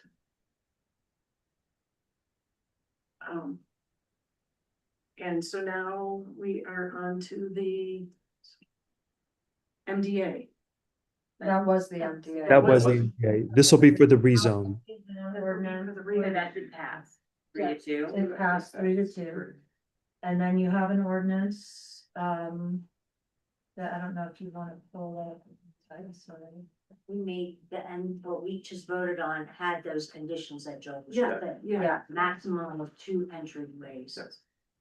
Off of, correct? Okay. I got snow removal, Wolf Road, HOA, snow removal, I got them all, Okay. and they're in the reporting. So here's the rezone ordinance, that you would need to make a recommendation for the commercial to rezone. The area to NMU. And, Thomas, I think the area being NMU is obviously the commercial part, and then is it also the villas? Right. Or is the villas still part of the? The villas are still part of the mountain zoning, part of the clustering. Because there's no Right. minimum lot size requirement for that if we cluster. Okay, so this is just for the commercial, so I just wanted to verify that. And then, as you can see, is a condition of this ordinance being effective. Development agreement will have to be executed prior to, we'll have a firm date based on what happens at council. We have 12 residential units and 6 commercial units, which is the maximum, will not exceed. Do we have a motion? To, recommend the official town of Hideout zoning map to rezone the parcel, wild horse development from mountain zone to neighborhood mixed use. Probably the same conditions as the MDA. Yeah, with the same conditions of the MDA. I You don't could, think, you could, I mean, it's tied in with the MDA, you can't have the rezone without the MDA, so. But if you wanna include those conditions, it's the same. included with the same conditions as the MDA. Anybody you want to? Can I, make a recommendation? I'll try.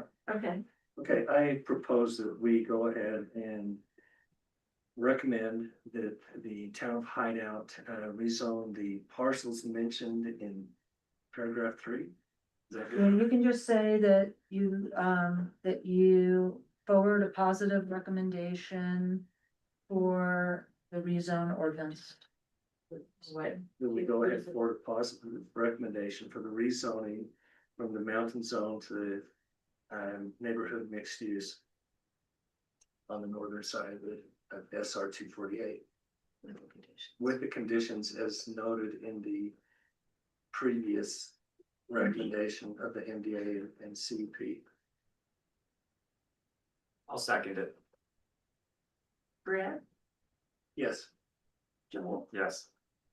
Rachel, No, I don't believe it's the right place for commercial. Yes. and I'm a yes.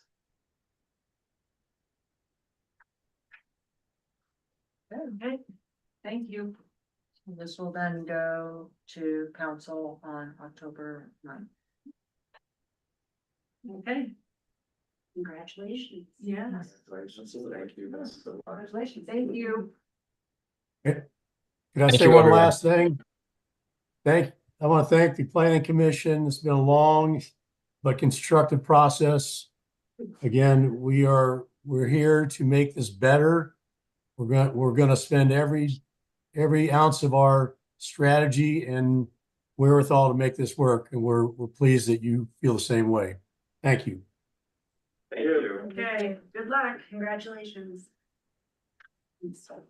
Thank you, commissioners. I'll excuse myself. Sure, You guys sure, can leave. sure. A 2-minute final break has been requested. A 2-minute potty break.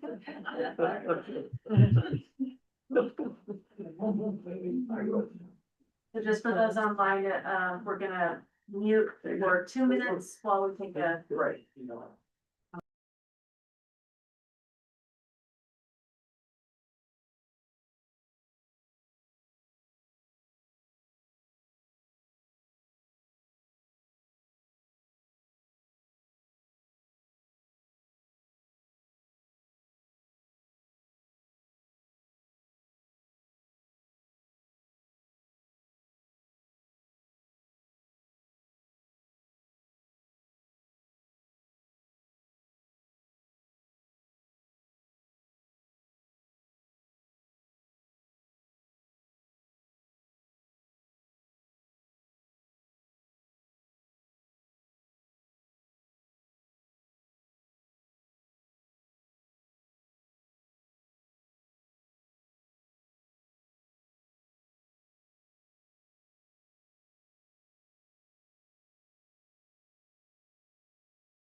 And there was a wreck 2 weekends ago. down out there. Yeah. You see that?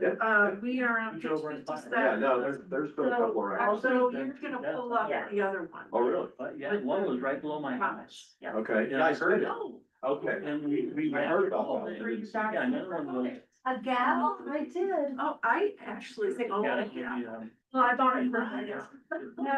Is it gold?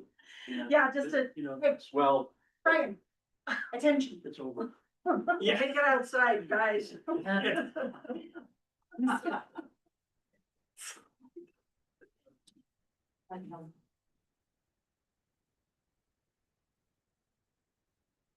Okay, are we on? We're on, okay. Now we are going to discuss and hopefully submit to town council.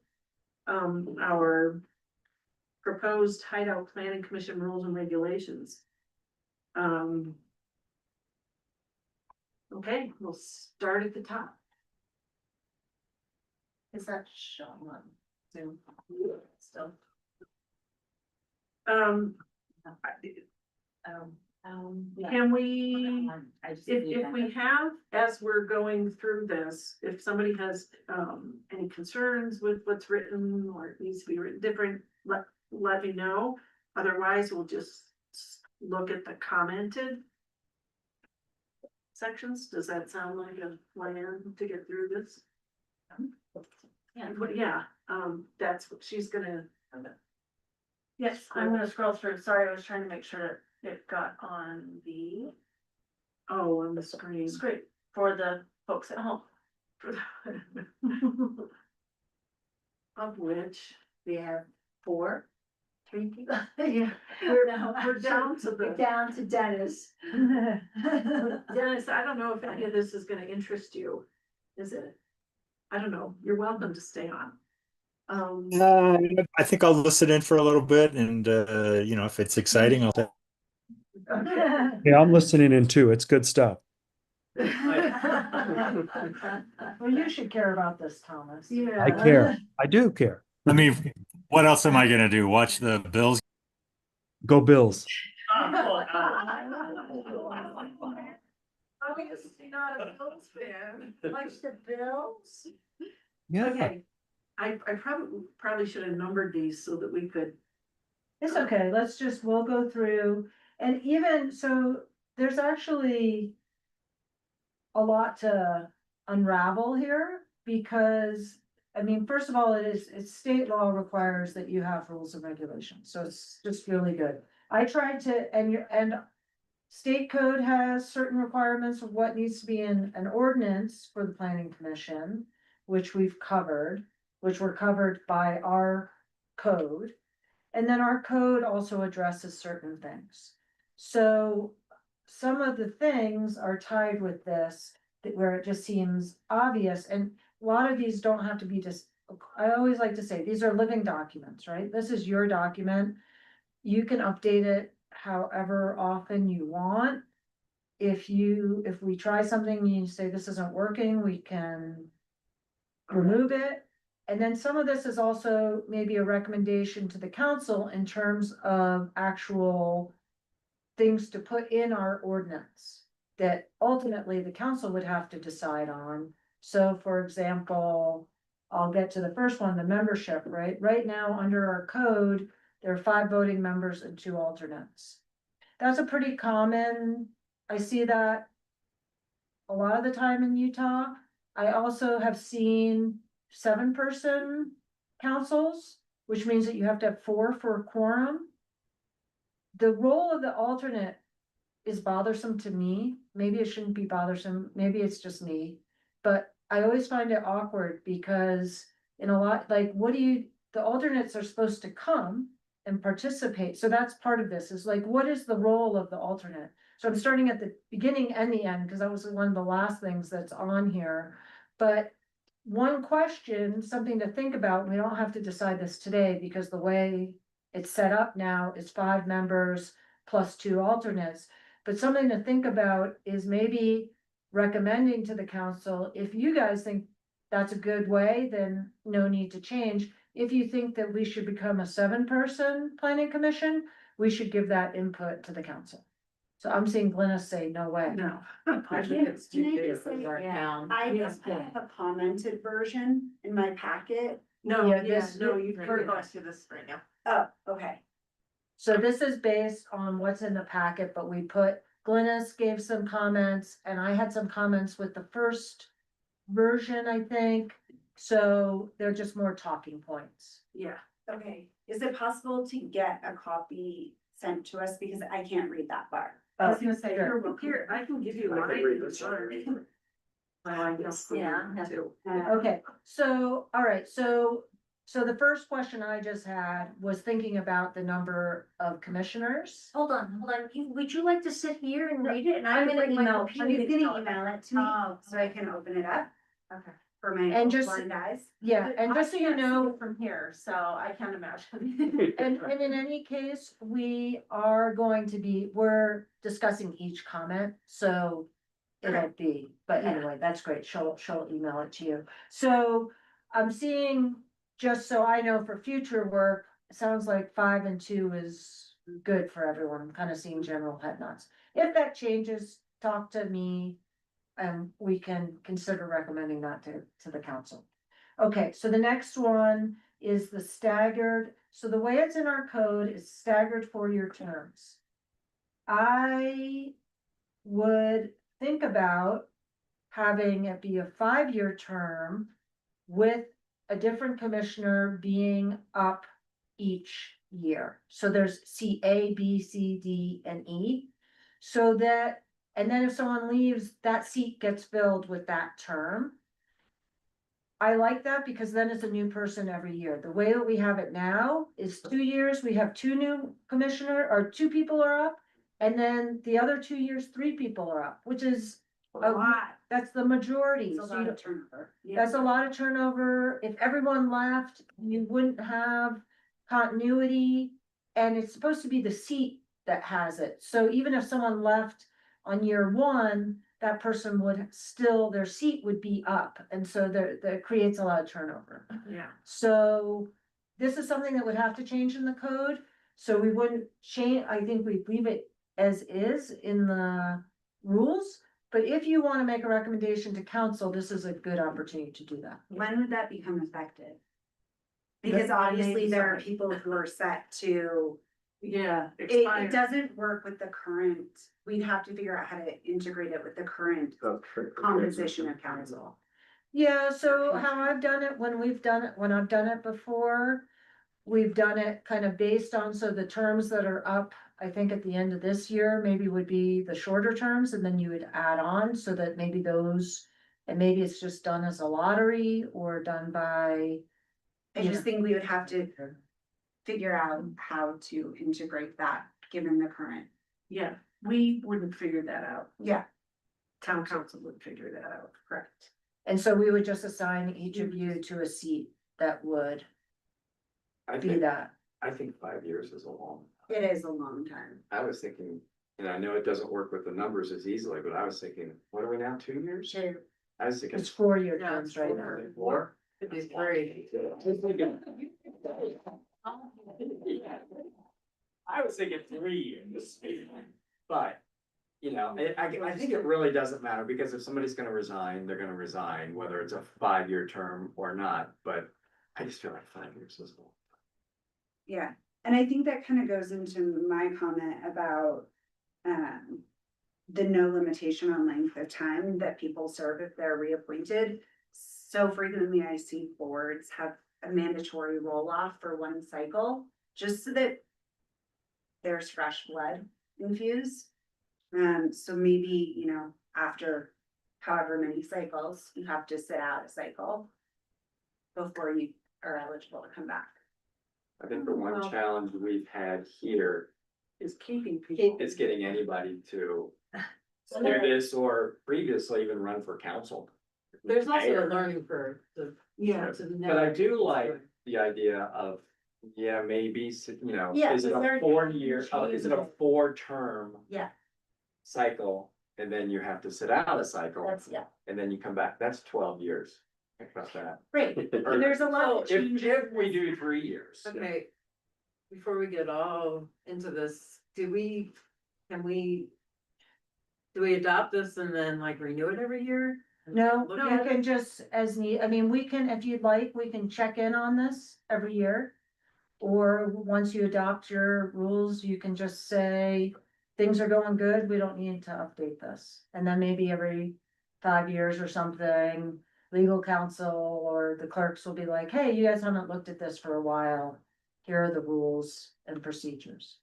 And I did have, we have a legal assistant that helps us and I had her pull what other 15 other cities in Utah.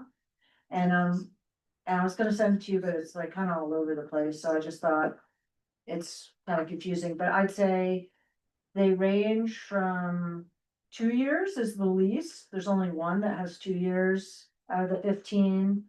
Maybe 4 or 5 have 3 years.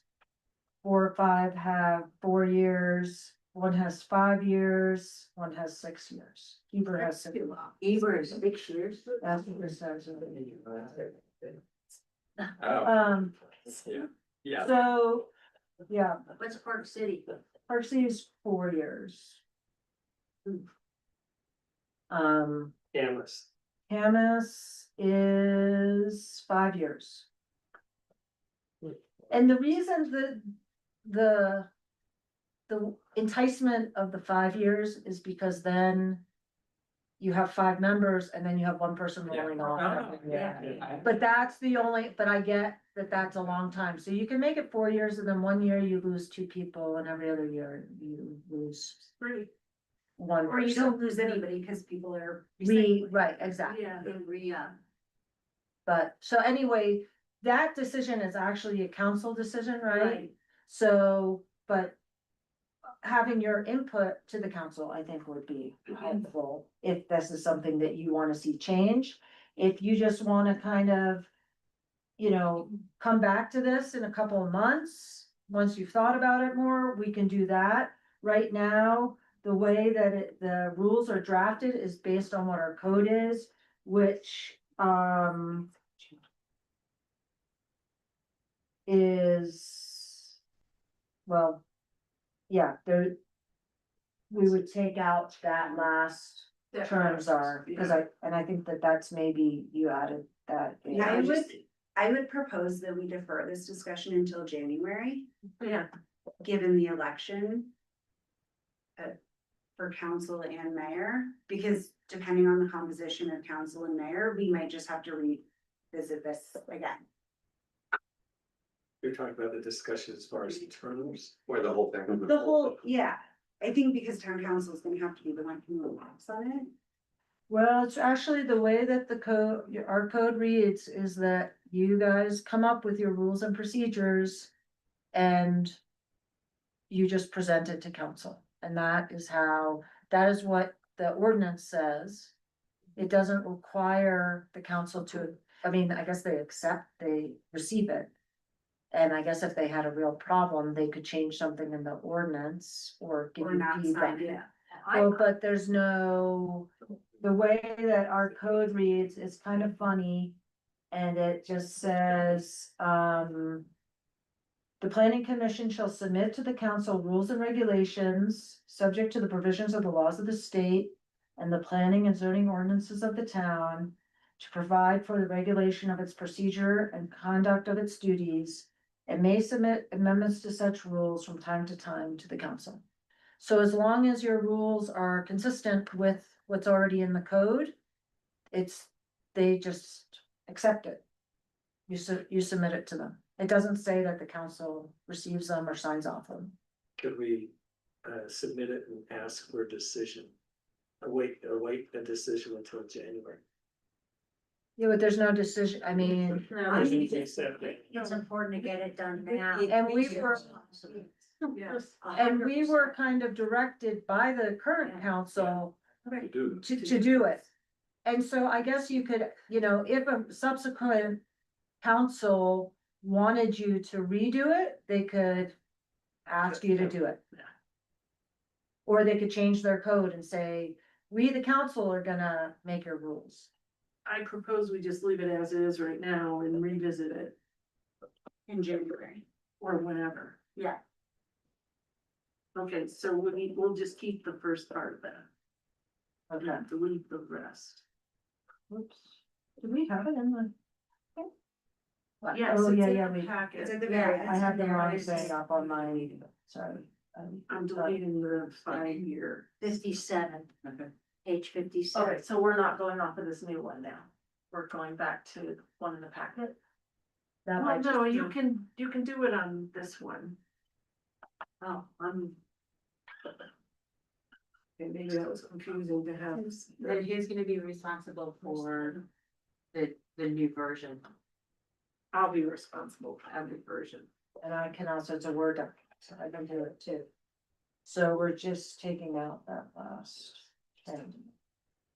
Okay, the highlighted bottom part. okay. Paragraph goes away. Okay. Okay, so All of it, right? Because are we deciding on length of term? the length of term is already in the code. Okay. It's 4 years. 4 years, yeah. Okay. The mayor shall. This actually looks different than, can we go back to the, sorry, I'm just, I didn't The realize. duplicative paragraph in the first one. It says the mayor shall, with the advice and consent of town council, appoint a new planning commissioner or reappoint an incumbent member to fill. Oh, right, yes. And then the next paragraph is redundant, No. to fill vacancies. That might If we're not staggering it, I think we only need to say it once. But the difference is in the first one, that they may reappoint an incumbent member.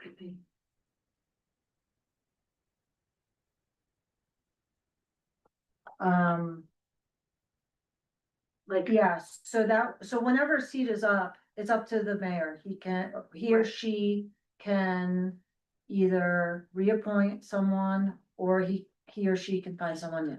Yeah, so why don't we just say the mayor shall appoint a new planning commission, a planning commission member with the advice and consent of town council to fill any vacancy that might arise, period.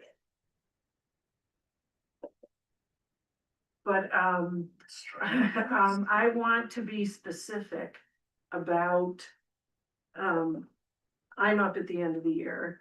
I wanna be specific about if I wanna do it again. I'd like to be reappointed, but if the seat's vacant.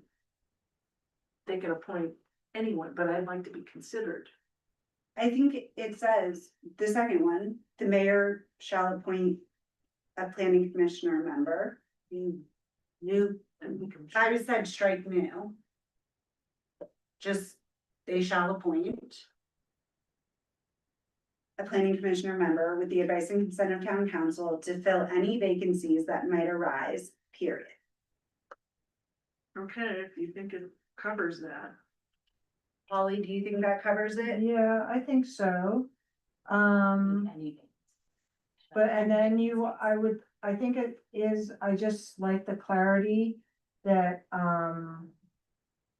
if there's a vacancy because of, someone resigns, or for whatever reason it's vacant, that it's for that seat, because I've seen just like messes of planning commissions where someone gets on and they just think that they have a 4-year term, as Oh, right. opposed to, oh, I'm filling Oh. Donna's seat and she has 2 years left. So then why don't we say, if the vacancy is the result of any. Yeah, I somebody can make that Yeah. clear. Right? Right, okay. I'll make that clear that, so the mayor shall appoint a planning commission member, shall appoint planning commission member with the advice and consent of the town council to fill any vacancies. That might arise, period. Should such vacancies arise due to the resignation of an existing commissioner? Any appointment by the mayor shall be concurrent with the term of the commissioner resigning. Yeah. Or how about if such vacancy occurs before the term is The expiration complete, of the term, yeah. or the expiration of the term? We just wanna make it clear, though, that person that's filling that vacancy The term. is, Right. is completing the rest of that term, doesn't start a new 4-year term. Exactly, Their new term will run concurrent with right. the seat that they are filling. For the remainder of the unexpired term. Can we still So, say letting- or reappoint an incumbent member? Then they, what's that? Can we still include or reappoint an incumbent member, please? Yeah, do you wanna say the mayor shall appoint or reappoint? Yeah. Okay. It's fine to Are you making these changes? as Yeah. we're- oh, okay, good. There is a limitation on the length of time a member may serve if they're reappointed. It'll be concurrent with the term. So is there no limitation? No, on the what, I number guess of what I terms? was trying to say on that is that there's no Limitation on the number of excessive terms. terms, yeah, so that's a better way to say it. And, but I think we just talked about after so many terms, perhaps it's good for the town to have fresh blood. But that might be up to the mayor to decide. Well, so right now, let's just see what our code says. I don't think the code speaks to that, so I think that came from another town, town. probably. It might say, as you said, originally it was, term. A commissioner shall serve no more than 3 concurrent terms. Without Consecutive terms. consecutive terms without sitting, right? Did you get that from somewhere, or? That's how most boards operate. Is that you can only do so many terms without having to then sit out a term. But then you can go back. So you could do a term on town council and then come back to planning commission or whatever. But most boards have a cap on how many terms you can. So how does the I commission mean, to me, feel it about that? doesn't matter because the mayor is going to reappoint to the term, so if he feels that we need fresh blood, he won't reappoint. So it Right. really Okay. doesn't matter Okay. if that stays in or not. Sure. So, So when you say that members must be full-time residents 18 and over, age of majority, I think that's it. If, Maybe 21. it's not clear. no, it's not clear, but. I mean, we can put that in. I think that if, I don't know that you would get the advice and consent of the council if yeah, the mayor appointed, 16-year-old. yeah. there aren't too many in town. That's it for all. Yeah. You're reading. If you could get my 16-year-old to serve on the planning commission, I would be. More power to me. Yeah, but if you guys wanna do it, we of course can. So does this address removal of commissioners? So, We haven't gotten to that yet. Not yet. Okay. okay, and the members, full-time residents, that's now in our code. That was a recent change. And then, What does full-time mean? It means that they're registered to vote. I'm trying to remember, we had a It's lengthy discussion. Is it based on their tax records? That's what I was gonna say, is like, No, are hold you on, a I'll- full-time resident pursuant to Wasatch County?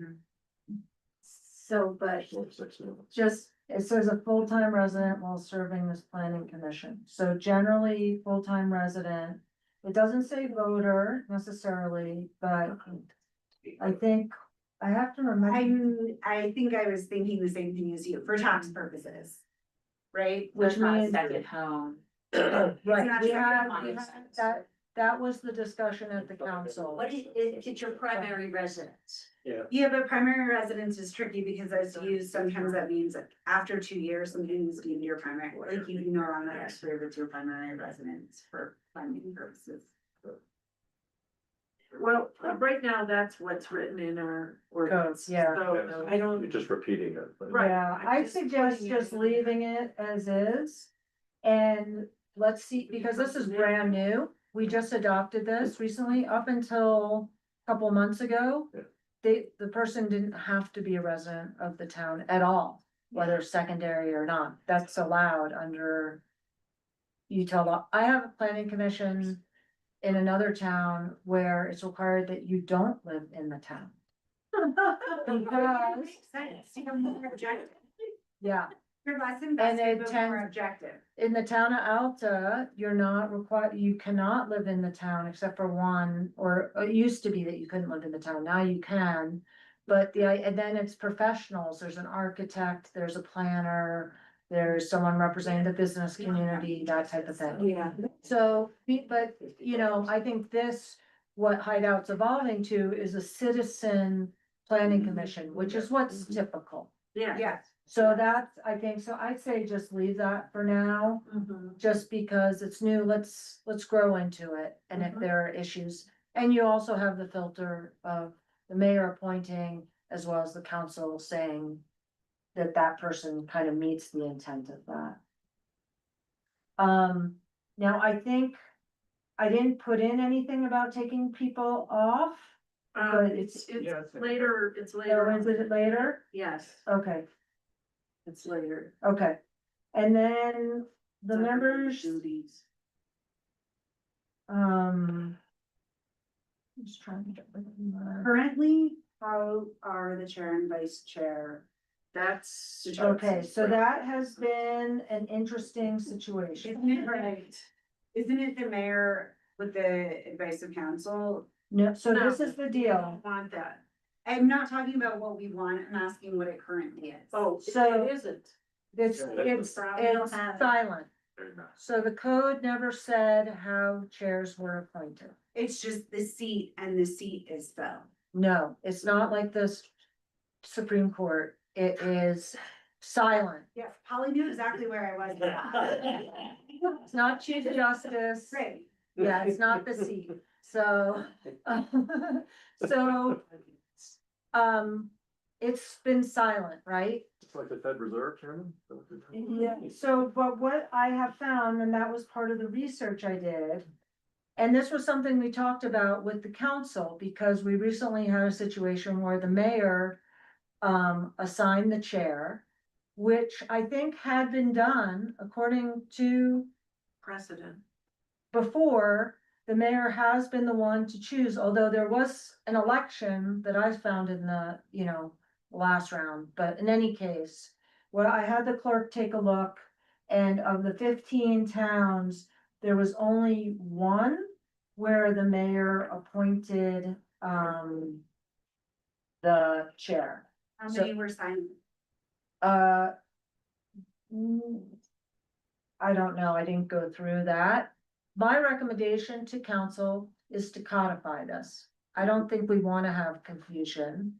And I think you guys should make a recommendation as to how a chair's chosen, the length of the term of the chair, and how many consecutive terms a chair can serve for as chair. So that's what I've seen in other planning commissions, where the chair gets elected. I haven't ever been in other than Hideout.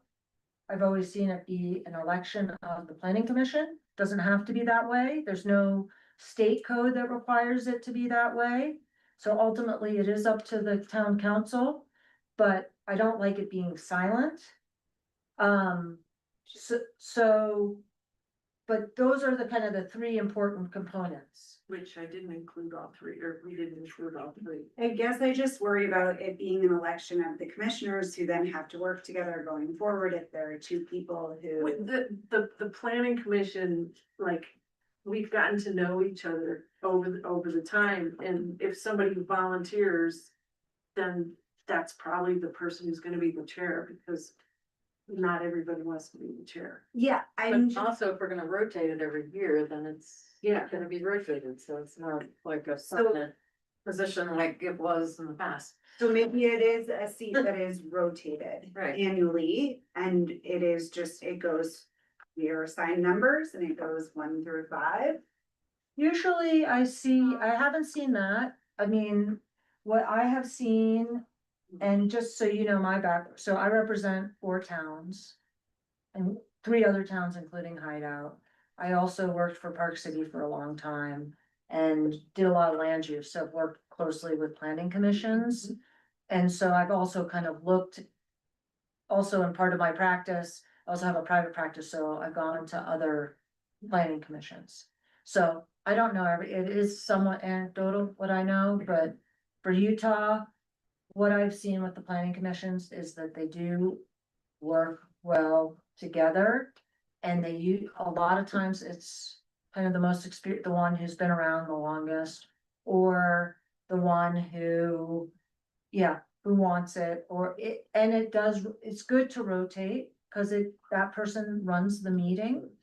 So that, I wouldn't recommend it just being a number and it being random, because there might be someone who's just not Into it.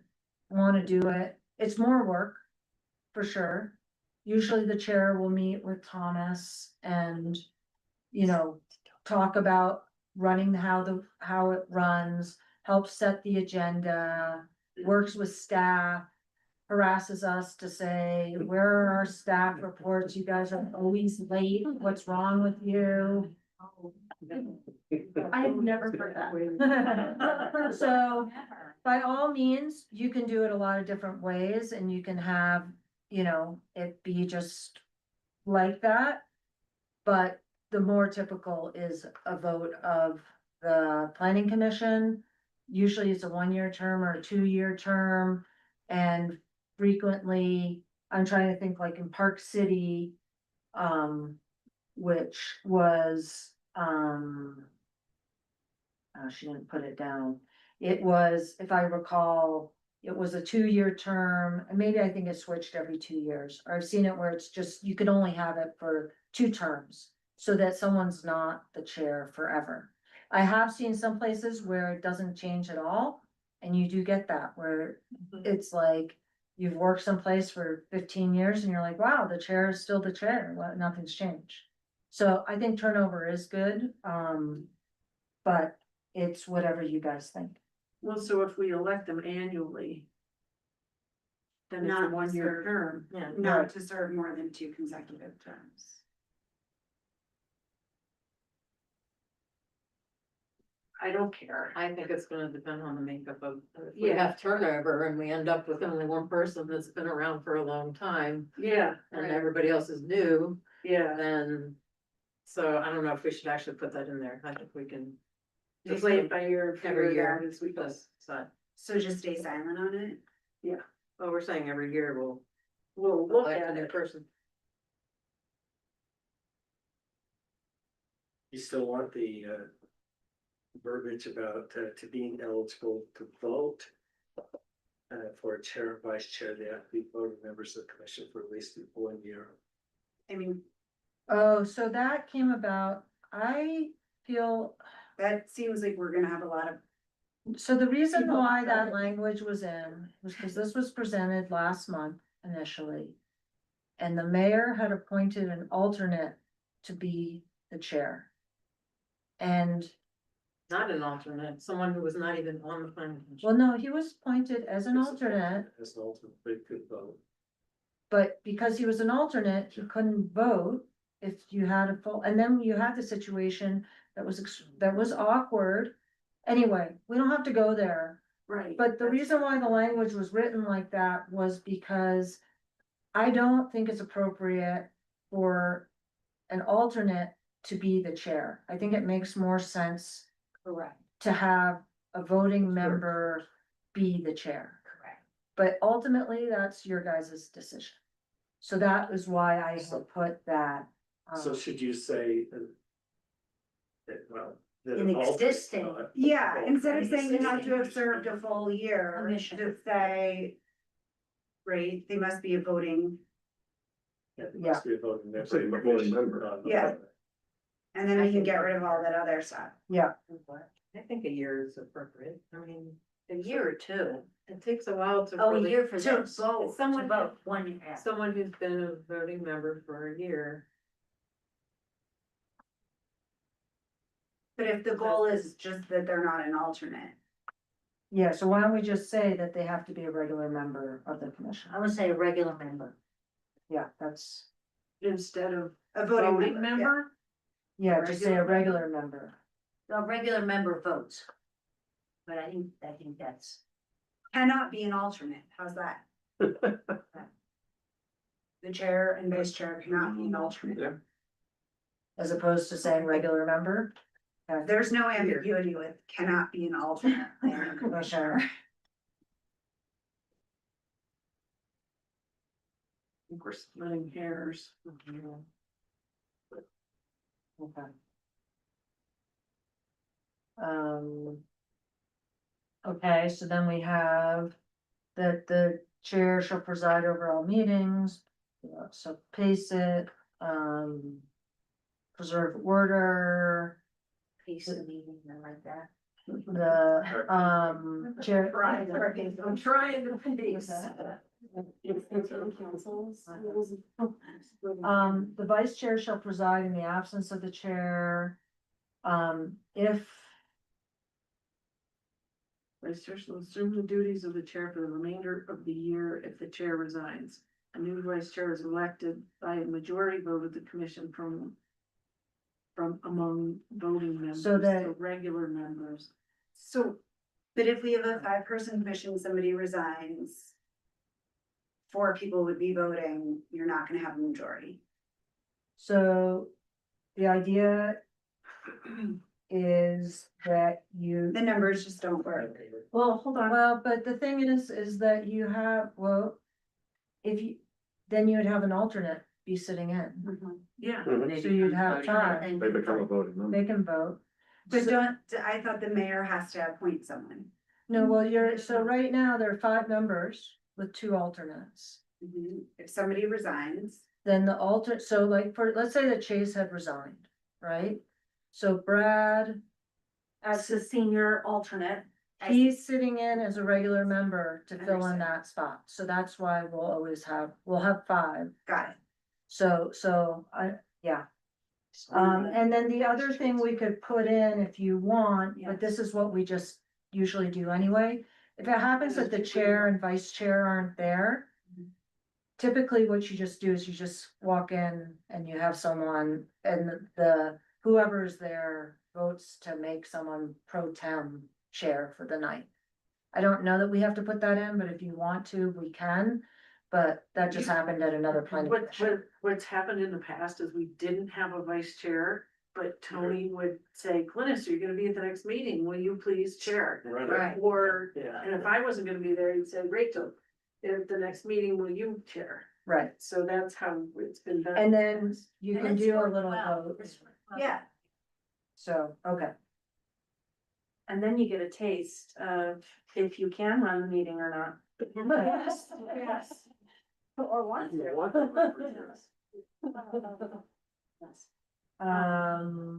Should we, elect a vice chair now, or should we wait till we? Don't we have to finish the role? yeah, let's finish Have that, that and we done. have to put it on the agenda for next month.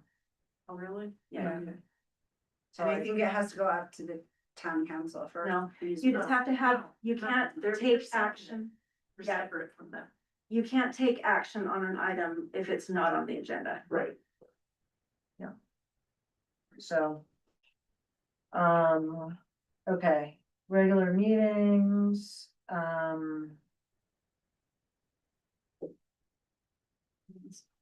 We put in there the no schedule changes. Except for when there's gonna be a lack of a quorum, because we've been having a lot of schedule changes. And people plan their schedules around when planning commission is, so that's why we put that in there.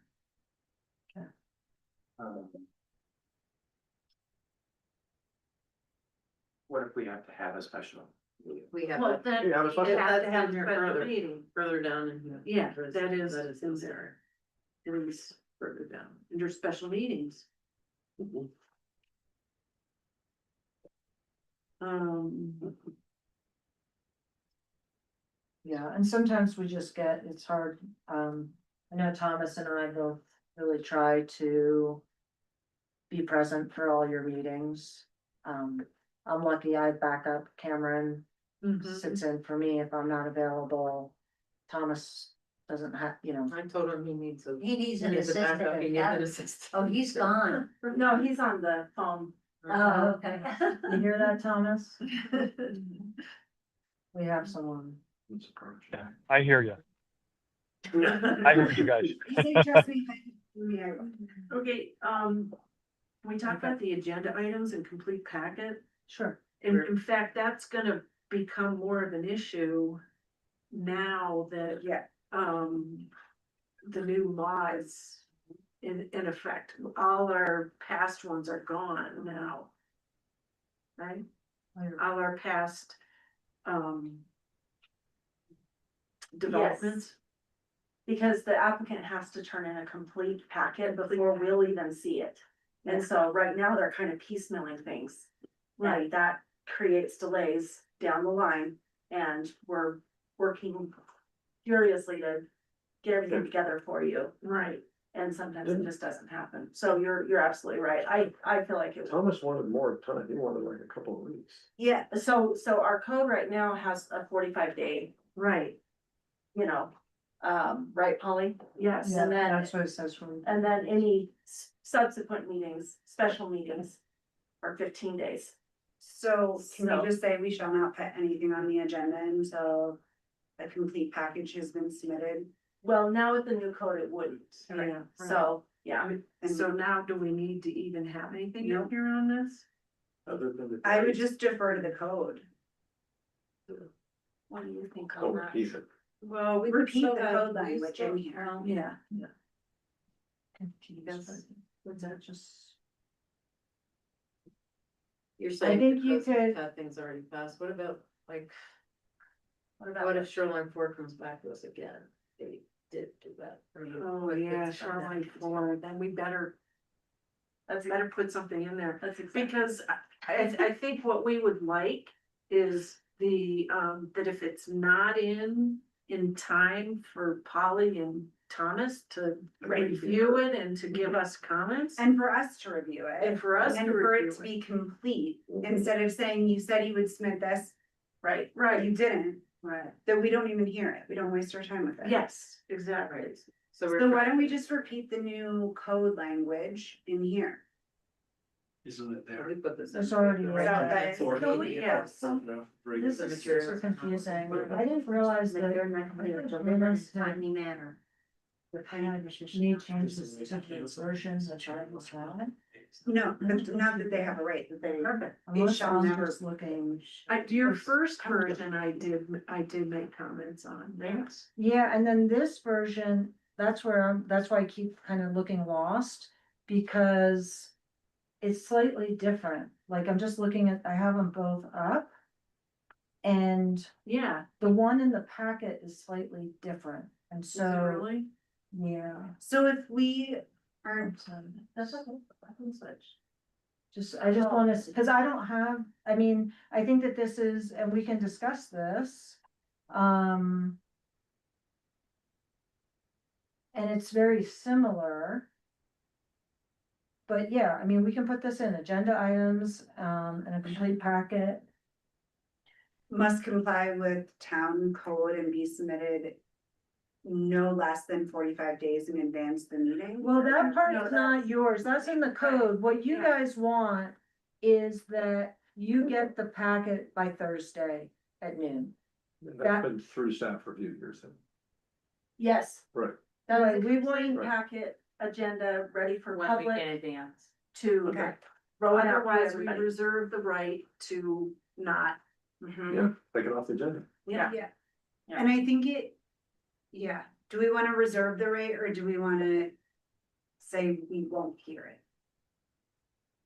if it's not in the packet, if it's not complete. If it's not. I mean, you can't, what we get, yeah. If it's something that we've talked about and talked about and talked about, so that. And there's like a minor change. Then we might decide that we would still hear it. So I think we should just leave it as we have the right to cancel and we Look at the decide. discretion of the, Yeah, I think I would ask just on behalf, and Thomas, I don't know if you can speak, but, I think that what happens is the delays in packets are a combination of us trying to accommodate the developers, we're trying to get better about that and just being firm. And then also just sometimes we're unable to get the staff reports out. But I think that the goal of the Thursday before is a good one.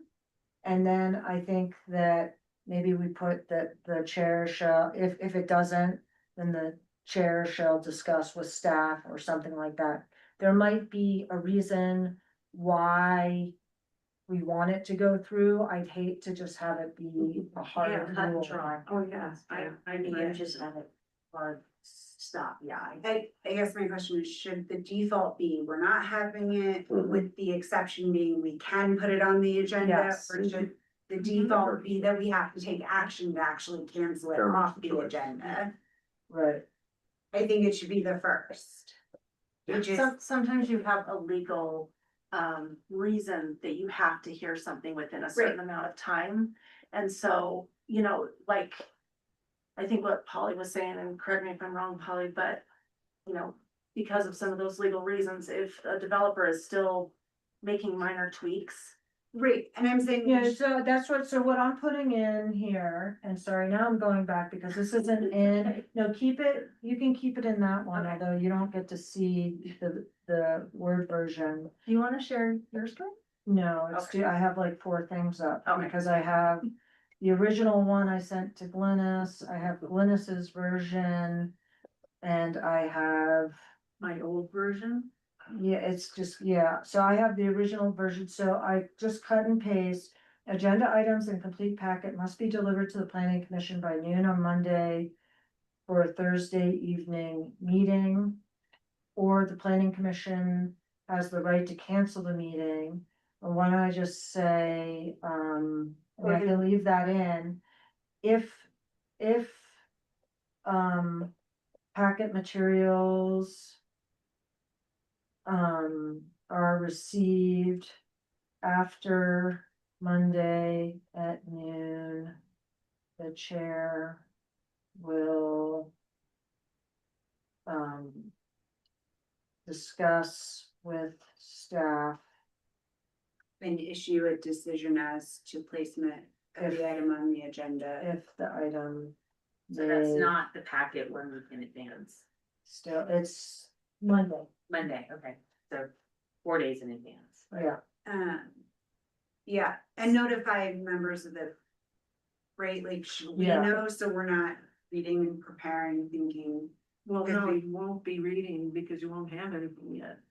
oh, I was thinking about a piecemeal submission. Sometimes that happens.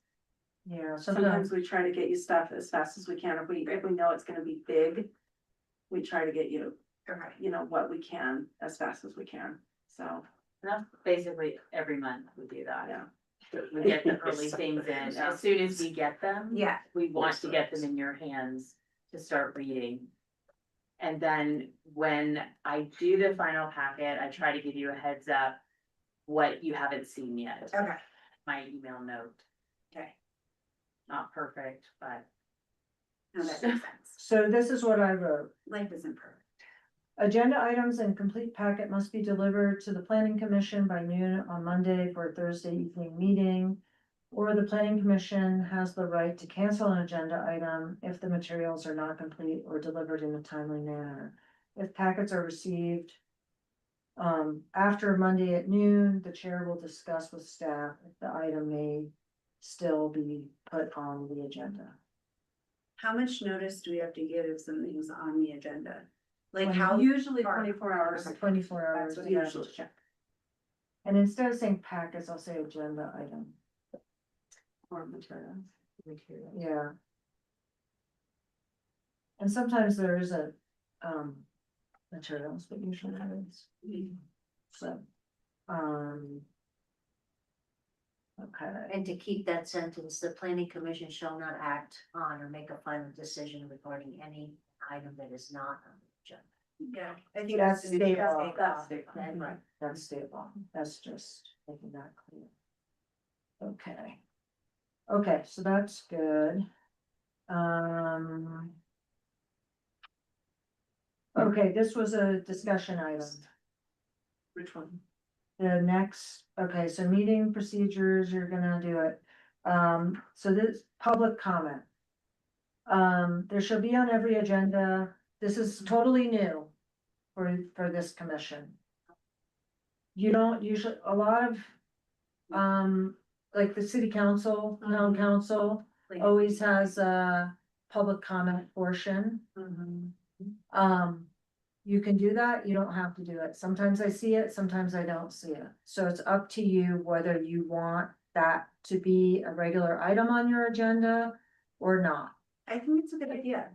Like, I we like serve it. at the pleasure of the resident, like, we serve the residents of Hideout, give them the opportunity to talk about what matters to them, not just waiting to see if what matters to them pops up on the agenda. Maybe we'll have more people. So let's do it at the end of the meeting. Yeah. Yeah. Yeah. You could do it at the, I mean, No. not to say, but, People can come and leave if there's nothing on the agenda that they. and it could be limited to 3 minutes, right? Yeah. So, And that's the chair's discretion, right? yeah, I was gonna say, do we wanna put a time on it or no? No, that's the No. chair's discretion. Okay. Yeah. And Sometimes Polly, less is is that, would that be When I considered see town it council coming up. where it's for items So not on we the have- agenda? yeah. Yeah. 20 seconds. You're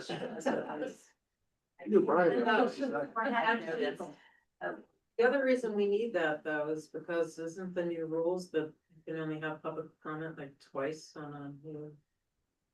Well, there's public hearings, so, yes. but the reason why it's more that, like, let's say, I don't know, there's something happening with the general plan, or someone says, I just wanna give you my input, I think that, you know, there's too much,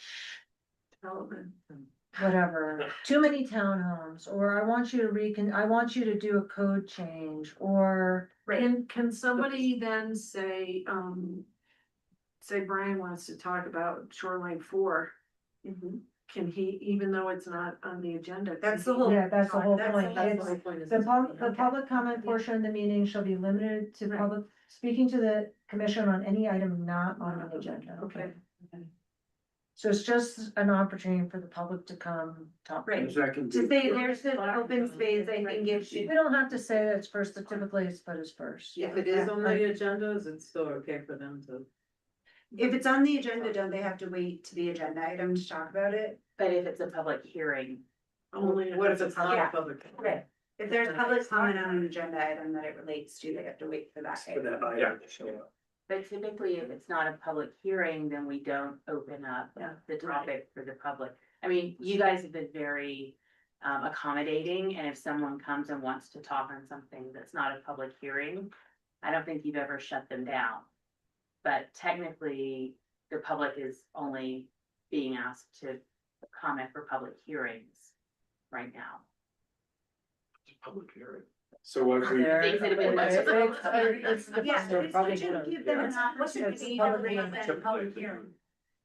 Is anything legislative, ordinance changes or legislative Noted. are public hearings.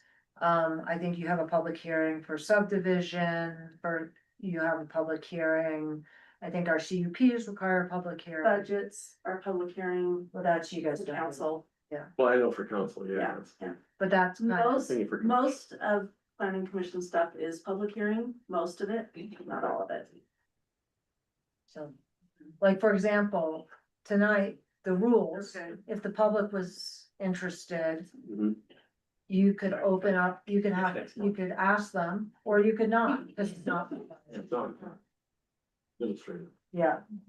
Okay, Okay. Can I get some strip waffles or something? yeah, why don't we get those? Those Where- were delicious. They were delicious. Except they were really gooey and they got like on my Oh, really? stuff, yeah, okay, so. Do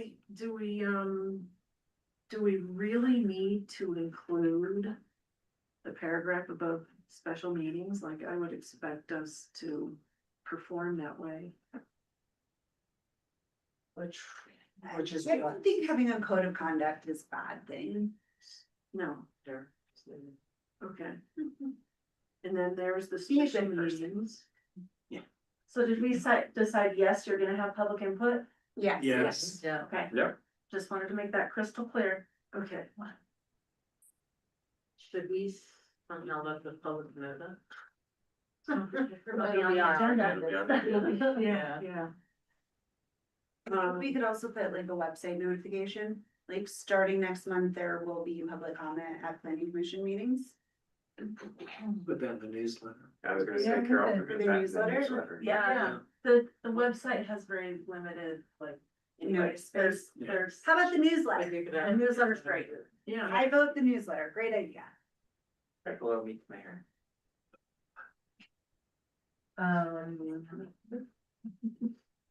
Okay, Voting, are we down to voting? yeah, We're, Chris. so,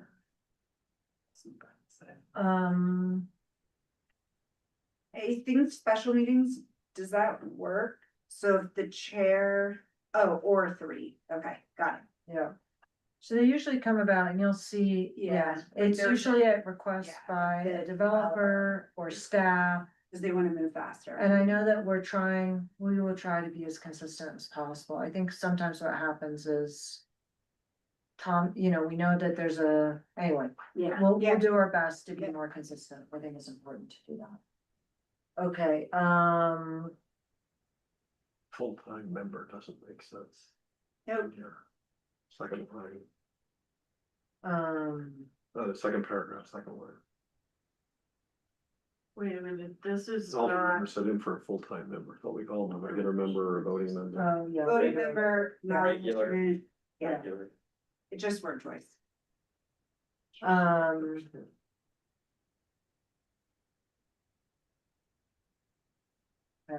what are we, regular member, is that? what Yeah, we're calling it? regular, we're just regular.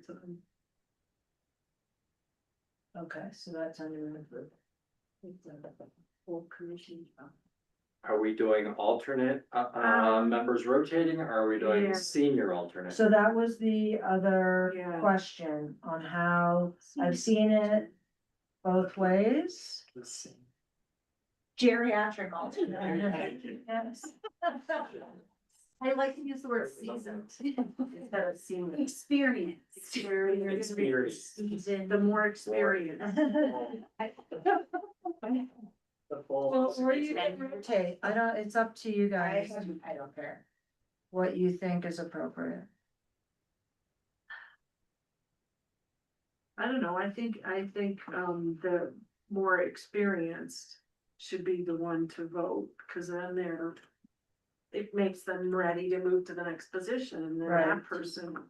We will say the longest serving alternate. Longest, okay, Longest tenured. That's a good. But then you could have somebody who is an alternate for 5 terms. And your secondary Oh, there's alternate no would way. be. That's not gonna. That's not not gonna happen. Yeah. But you know what I mean, like, there has to be some incentive for a more junior alternate to join if there is a long-standing alternate.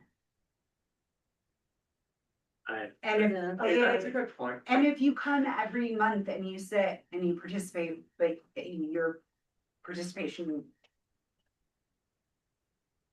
doesn't come with a vote, is there gonna be a frustration? I'm not thinking about me, I'm thinking about recruiting people to wanna join our Yeah. committee. Well, could we At have, a later could we point. have the chair decide which alternate is gonna be the voting?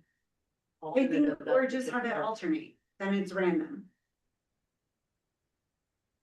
Even in odd months. Alternating alternates. Would you like to have voted tonight, or not tonight? Would you like to vote next month?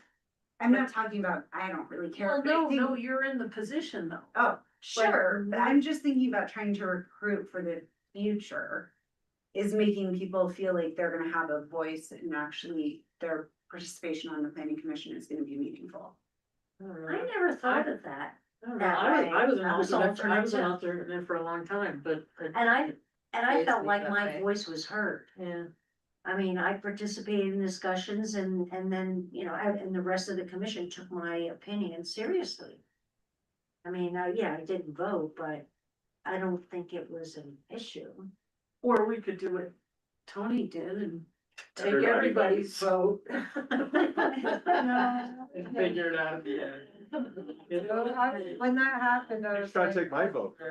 Yeah. well, that's. Yeah, the thing. yeah, I was yeah. there, and I was Just like, Brian, yeah, Brian, I yeah. remember. Whatever, Brian. What, If how it is it gets, typically handled by Our other? hairstyles are similar. I hold think. on, Brian, sorry, you can't. Sorry. How is it how is it typically handled by other commissions? So it's interesting, the other commissions that I've seen with alternates. It's always just been so awkward because like a lot of times I've seen where the alternates are like sitting in the audience and don't even participate. And then you have this weirdness where you have, I shouldn't call it weirdness, but this kind of awkwardness where you have an alternate, but they're participating, they're, you know, giving input into a decision, but then ultimately they're not voting. And so that's why I'm like, well, maybe you should just have 7 members, and really the only difference is that, I mean, ultimately it's up to the council, but then the difference is that you need 4 for a quorum and not 3. Yeah. And I And don't think we've ever had a problem getting 4. Yeah, we also had an alternate that didn't come to any of the meetings, so. like, well, but I can see why the alternate, you know, it's this weird, it's like purgatory, right? It's like Especially if participate. it's the more senior and you're like, well, somebody's already has 4 years. They just got reappointed. But right, and you want the person to, it's not just like, you need the alternates to show up because you want that continuity of the, And I think the public needs to see that the alternates' opinions matter as well. And if they never vote. but the flip side is, I guess, if a lot of times we don't have a full council, then you can end up with a situation of a tie vote. Yeah, very easily. So that's the flip side. A tie vote means no action. A lot of times I have seen situations where there's a tie vote and then there's a lot more discussion. And then they convince someone to vote one way or another. Anyway, that's something to just think about. Why So, don't we just leave it as the 2 alternate members rotate the responsibility and see how it works? I think that's a great idea. Great idea. okay. Just go for it. Moving on. You'll- Good thinking, Yeah, Glennon. you Pace. Okay, so then is the next thing, Yeah, It's the extension and it's just the legalese. Yeah, right, that's, so yeah, conflict of interest. So if you have a conflict of interest, you abstain. You yeah. can abstain. If you guys ever have any questions about conflict, ask me, okay? It's your responsibility to recuse. It's up to you to determine. But I can give you counsel on that. Okay, then I think we get to the ex parte. No, never do Not these yet. first. Oh, the duties. Okay, so this was new. The council wanted the planning commission to have training. Yeah. Under state law, it's not required for towns of this or cities of this size. Cause we are officially a city, but we have a town mentality, so we kept the name town. Didn't want to rebrand. So, so we're not required under state law, but now under our code, we kind of matched what the, state code required, although I think we're a little less strict. Isn't this what's, That's in the code. it's in that's what's in the town code. So do we even need this? I just Well- thought it just makes it clear, it just My reminds. comment was, I think we need some direction, like, What trade? education. I tried this morning. No. No, what I mean, like next, Thomas talked about having somebody come in November. Right. Like if that counts, then we Okay. don't have to do what you just sent us. Yeah, but it's good to know stuff. Yeah. Well, and also, Also, there's a lot, we can give you the resources, What, does the town, some of them require a fee. Does the town? the town should pay for that. Why doesn't it become a duty of the chair to ensure that there are training opportunities? I think we put it on the town clerk. Okay. I was trying not to put it on the town clerk. Okay, cause I like to learn too. You know what I mean? And so whatever you guys are learning, I'm also learning, so. so is I this gonna don't be mind for at this all. year or next year? So it's supposed to be It's now, here. this came up and Tony kind of maybe spoke for you because we didn't have these rules and we said, you know, for the current members, 60 days enough. And he's like, oh yeah, they can do it we can all do it in 60 days. So when did that 60 days start or has Yeah, it it's when it's been? gonna start. It was 60 July. days ago. It was. Yeah, yeah, yeah. Yeah. 90 days ago. I can. It was 2 months ago, and I can tell you, it was, Mine started today. you are right. You're Yeah. cool. You're cool. And the reason I remembered to send you that stuff is because I sent it to Catherine, and then I was like, But I where would is send this it to you written? guys too. Where is this written? In the town It's code. in the Oh, town it's in the code town now. code. yeah, Holly. it's not, I'm not finding the actual ordinance that. To the extent that things are in code, it almost seems like they should be repeated here. Yes. So everything's in one place, Yes. because Well, the problem, Everyone Yeah, wants but to the jump problem is into if the code. code changes, then But we have you- to change and there's a conflict and the lag between us changing and the code. I think I was just trying to highlight some. Why don't we just stuff. say members shall adhere to the town code with respect to required training? That's fine, we could Yeah. do that. And maybe what we should do, and I'm talking to the clerks here, is when we have a new member, we need to figure out an An onboarding. information sheet. So we would give them the rules and procedures, rules and regulations, we can give them the section of the code, of the town code related to planning commission. So that Also, the other thing is that people should read the, ethics. no, master, NDA. Oh, you mean this one? The general plan, the general plan. the general plan. Oh, the general plan, right. I can't, my last. Okay. Yeah, Yeah. that should be required. Well, I guess it's recorded, so. So typically, I have been onboarding them. Mhm. Just Very well. because- Thank you. Just because I set up their email with the, Oh, right. you know, and then I make sure they get their OPMA training and I make sure, you know, all that stuff. So I've just been kind of taking that upon myself. Okay. So we kind of have an onboarding process. It worked well. It's not written down. Yeah, I mean, maybe just having like a little, And would that be something for you guys, not for us? yeah, that would be for us. Oh, it was in July. Mhm. I pulled up the ordinance. Yeah. It's. Oh, I don't know why I had trouble finding it. I don't know. No, you quit. That's one. All the way. Oh, well. You put, that's weird, you put the language, but. Really? Yeah, it's in the code. Oh, I can fix that. Oh, it's because I haven't turned this into a PDF yet. There was a reason I haven't turned this into a PDF yet. Anyway, Okay, Okay, so it's July, yes, so everybody. July what? 7th. So we're. What does it say? 10, We're being recorded. and we're 8 days late. Check your email. I knew you had done it. See, but you were there at that meeting. That's correct. That- That's why I made sure I did it. Look at you. And we didn't do a good job educating you.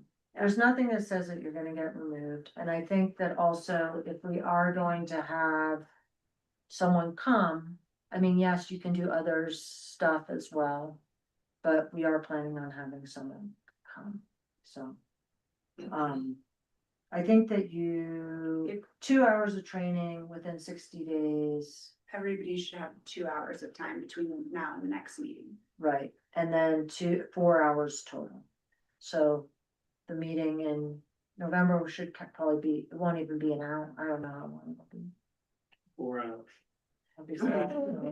But some training, you know, there's some really good training and, we can give you a list by the League of Cities and Towns, and I mean, I was looking at it when I was drafting this, and it was like, I mean, there's so much and you get all excited, you're like, oh yeah, what's. If you're a planning geek, like I have the comics, so. Anyway. Okay, Okay, so, Yep. so by next time, we will have 2 to hours. have at least 2 hours. yeah. They're all on demand. They also have some that are in person. But I sent, the link that I sent today has recorded videos that you can just watch. Put your glass of wine.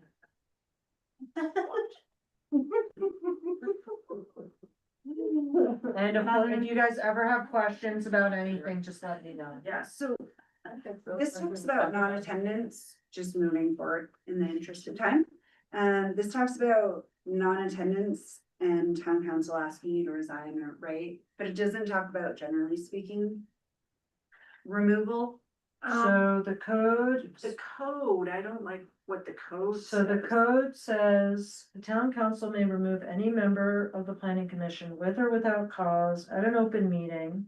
Just the town council can do it. Right, Do we need to repeat that here? Like, the removal of members shall be governed by and consistent with town code.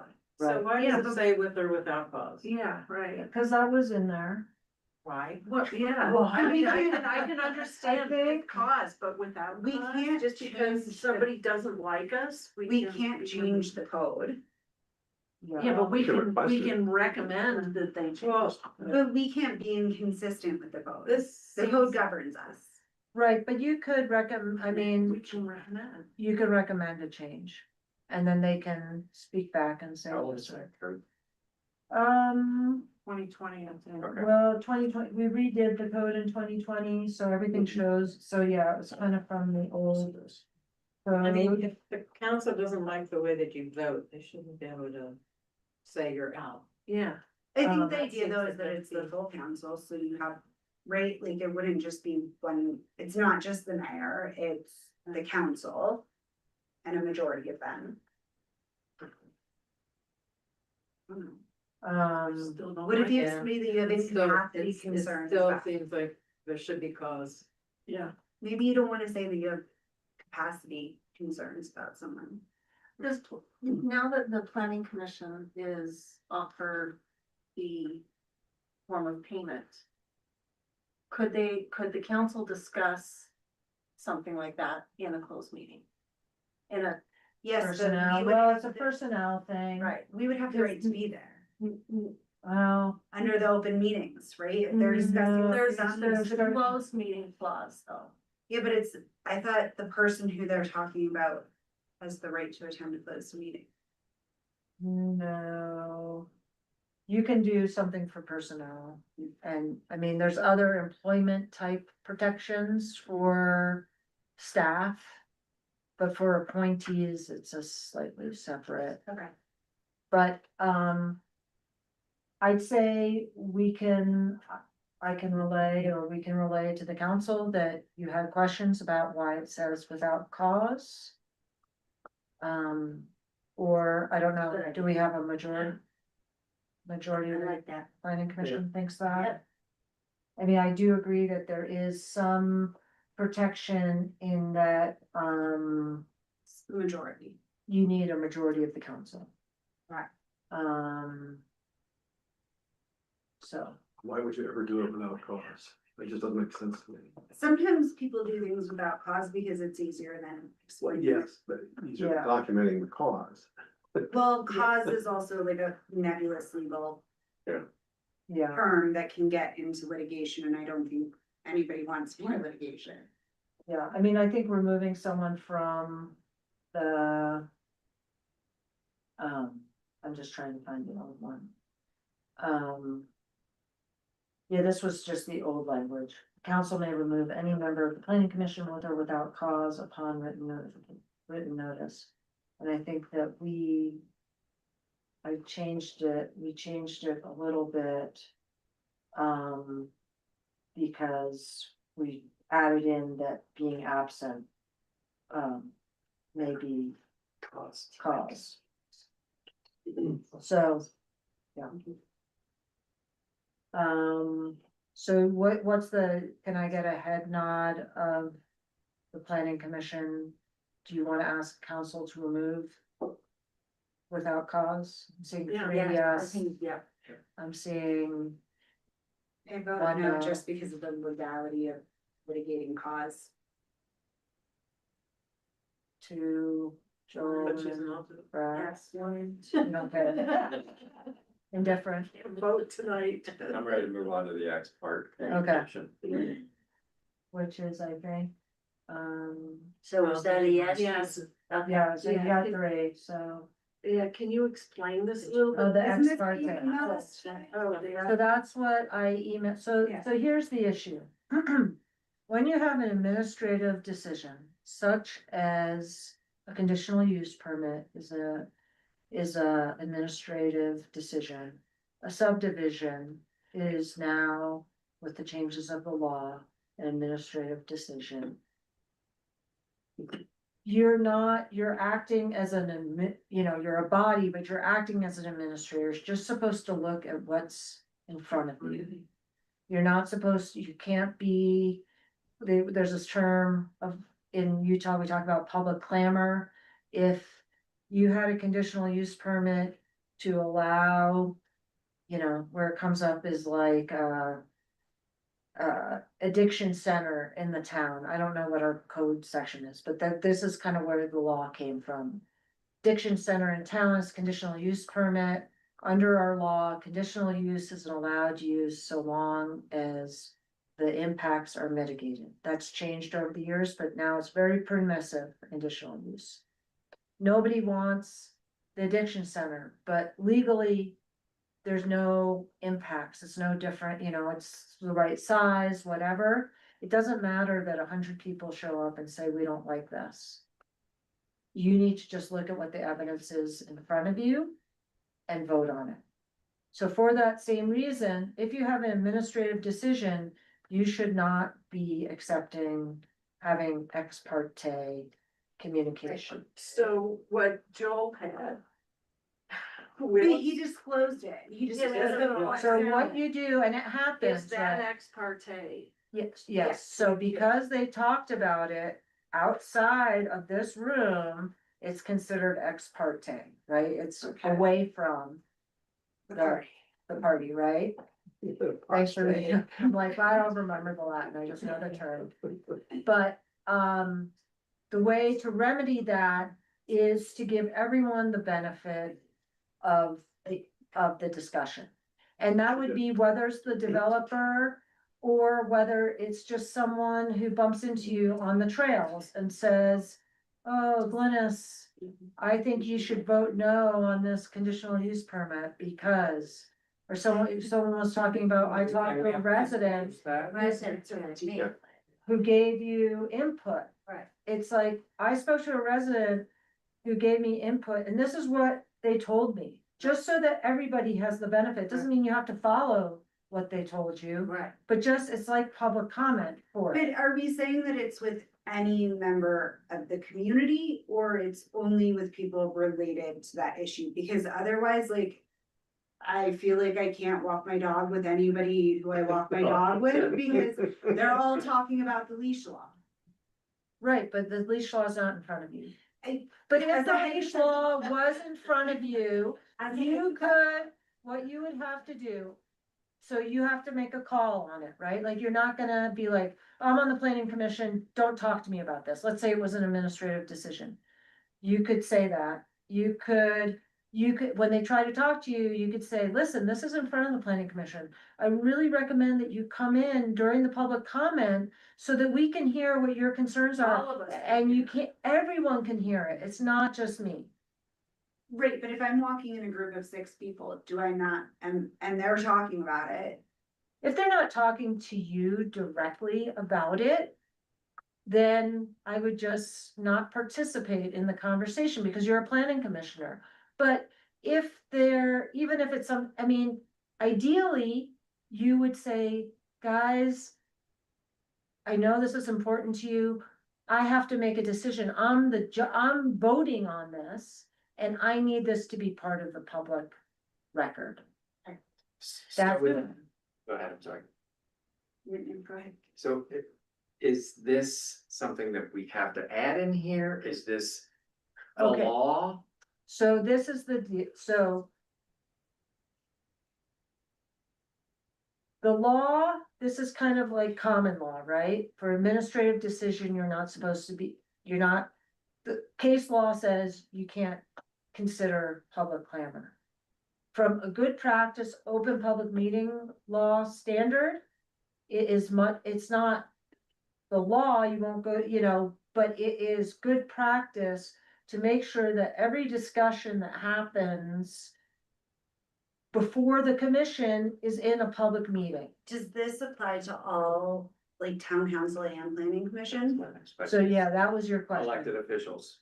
So it's a little different for elected officials because they do have constituencies, right? And much more of, and if it was an administrative decision, I would say the exact same thing. Let's say that they were hearing an appeal, which we've mostly removed from them. But it would be similar where if there was an appeal, you wouldn't be able to go to them and say, you should, uphold this or not, right? It's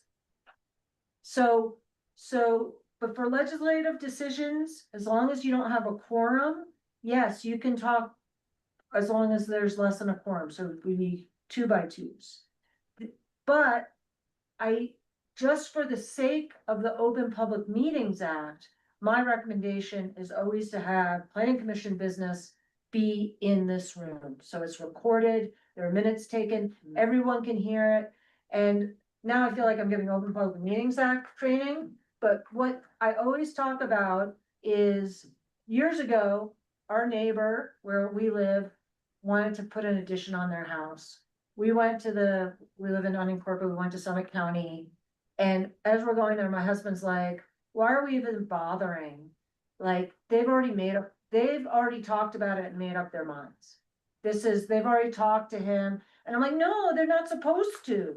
They're supposed to hear us out. They're supposed to come in with an open mind. It's supposed to happen in the room. So it's that transparency. It's the having discussions where it's clear. I mean, you can tell if someone's talked about something before. The classic one is like, oh yeah, well, remember what we talked about. So let's vote that way. How does that work? And this is just purely because I know that you're working with Chris on her campaign. How does that work? Like in a campaign year where there are discussions about town issues that are going on between planning commission members and town council members or town council people who are running candidates. How does that work? So, well, first of all, let me say staff is kind of like staff can give you any information. Yeah, I just want to make sure that the rules are right. Because this is a very fuzzy, and especially with the timing, I just want us all to be on the same page. Right, so with legislative decisions, it is not illegal because legislative decisions, so things that you recommend to council, it's not, the prohibition against doing it isn't as strong. It's just more of best practices, What right? about council talking to us about decisions that are before us, that aren't before them? They shouldn't be directing you how you should vote. I'm not talking about directing, you're saying any conversation. Right, I'm just And I'm saying, saying, how does that work? so, I mean, if you talk to a trusted friend about, like, if someone talks to you about something that's before, you're talking through something, I think that that's okay. the idea, it's just the general premise, and I think that there are ins and outs of it. If you're talking to your, I mean, and it's also what's in front of you, right? So if you have, you know, one of the council members, if Bob is talking to Joel and saying, you need to vote yes for Elkhorn or Wild Horse or whatever else is before you, that doesn't smell right, right? Like there's a process. You have, the planning commission is making a recommendation. So there shouldn't be that type of discussion. But if Joel is talking through with someone to say, I'm thinking about this, you know, it's legislative. I mean, I'm not saying that you can't have other conversations, but I'm saying someone's lobbying you, which is what the Different. Then that's what I was just gonna say. For example, you could talk to a town council member and as coming to them as a resident. You know, like, look, you know, listen, I have a concern about this. I live on, like, I had this huge speed bump in front of my house, in front of our place, and it was noisy. And like, you know, it was, you know, I heard it in my bedroom, so I went and I talked to Carol, and then I put an email out. And I just said, hey, as a resident, I'm really concerned about this, and I gave them the reasons, and I wrote a letter. And then, you know, and I presented it, and I gave it to them, and then they took the speed bump out. Yeah, that's not, So, not but exactly my question. Mine is more like the ethics of ex parte communications in election years. With people who are on council and planning commission, and this goes for myself too, because I'm moderating a shoreline, right? So this is my own curiosity too. A fireside chat with the mayoral candidates. I don't wanna run afoul. I just wanna know what the rules are. well, but it depends. I mean, right now, there's no I mean, that wouldn't, I mean, first of all, that's in a public, or you're gonna, No, it's a private. oh, you're just sitting down with them and asking them their opinions on. It's a private fireside chat. Yeah, they're doing it in their own private driveway. Oh, okay. We're not. So I think, especially for council that are elected officials, you can ask them, where do you stand on this? That's not what I'm talking about. But if, yeah, okay, maybe you and I should just talk offline and then I can, because I think this is very Okay, specific. Can I talk, okay, let's say, I'll revert back to the wild horse development, that last lot. You know, I keep thinking, if they could go ahead and move the storm drain, they could use lot 8 or whatever, okay? For access. And can I ask Thomas about that and say, Absolutely, you know, He's offline or whatever, and say, hey, yeah, you know, and is it's that a recommended. possibility that they move that down a little bit?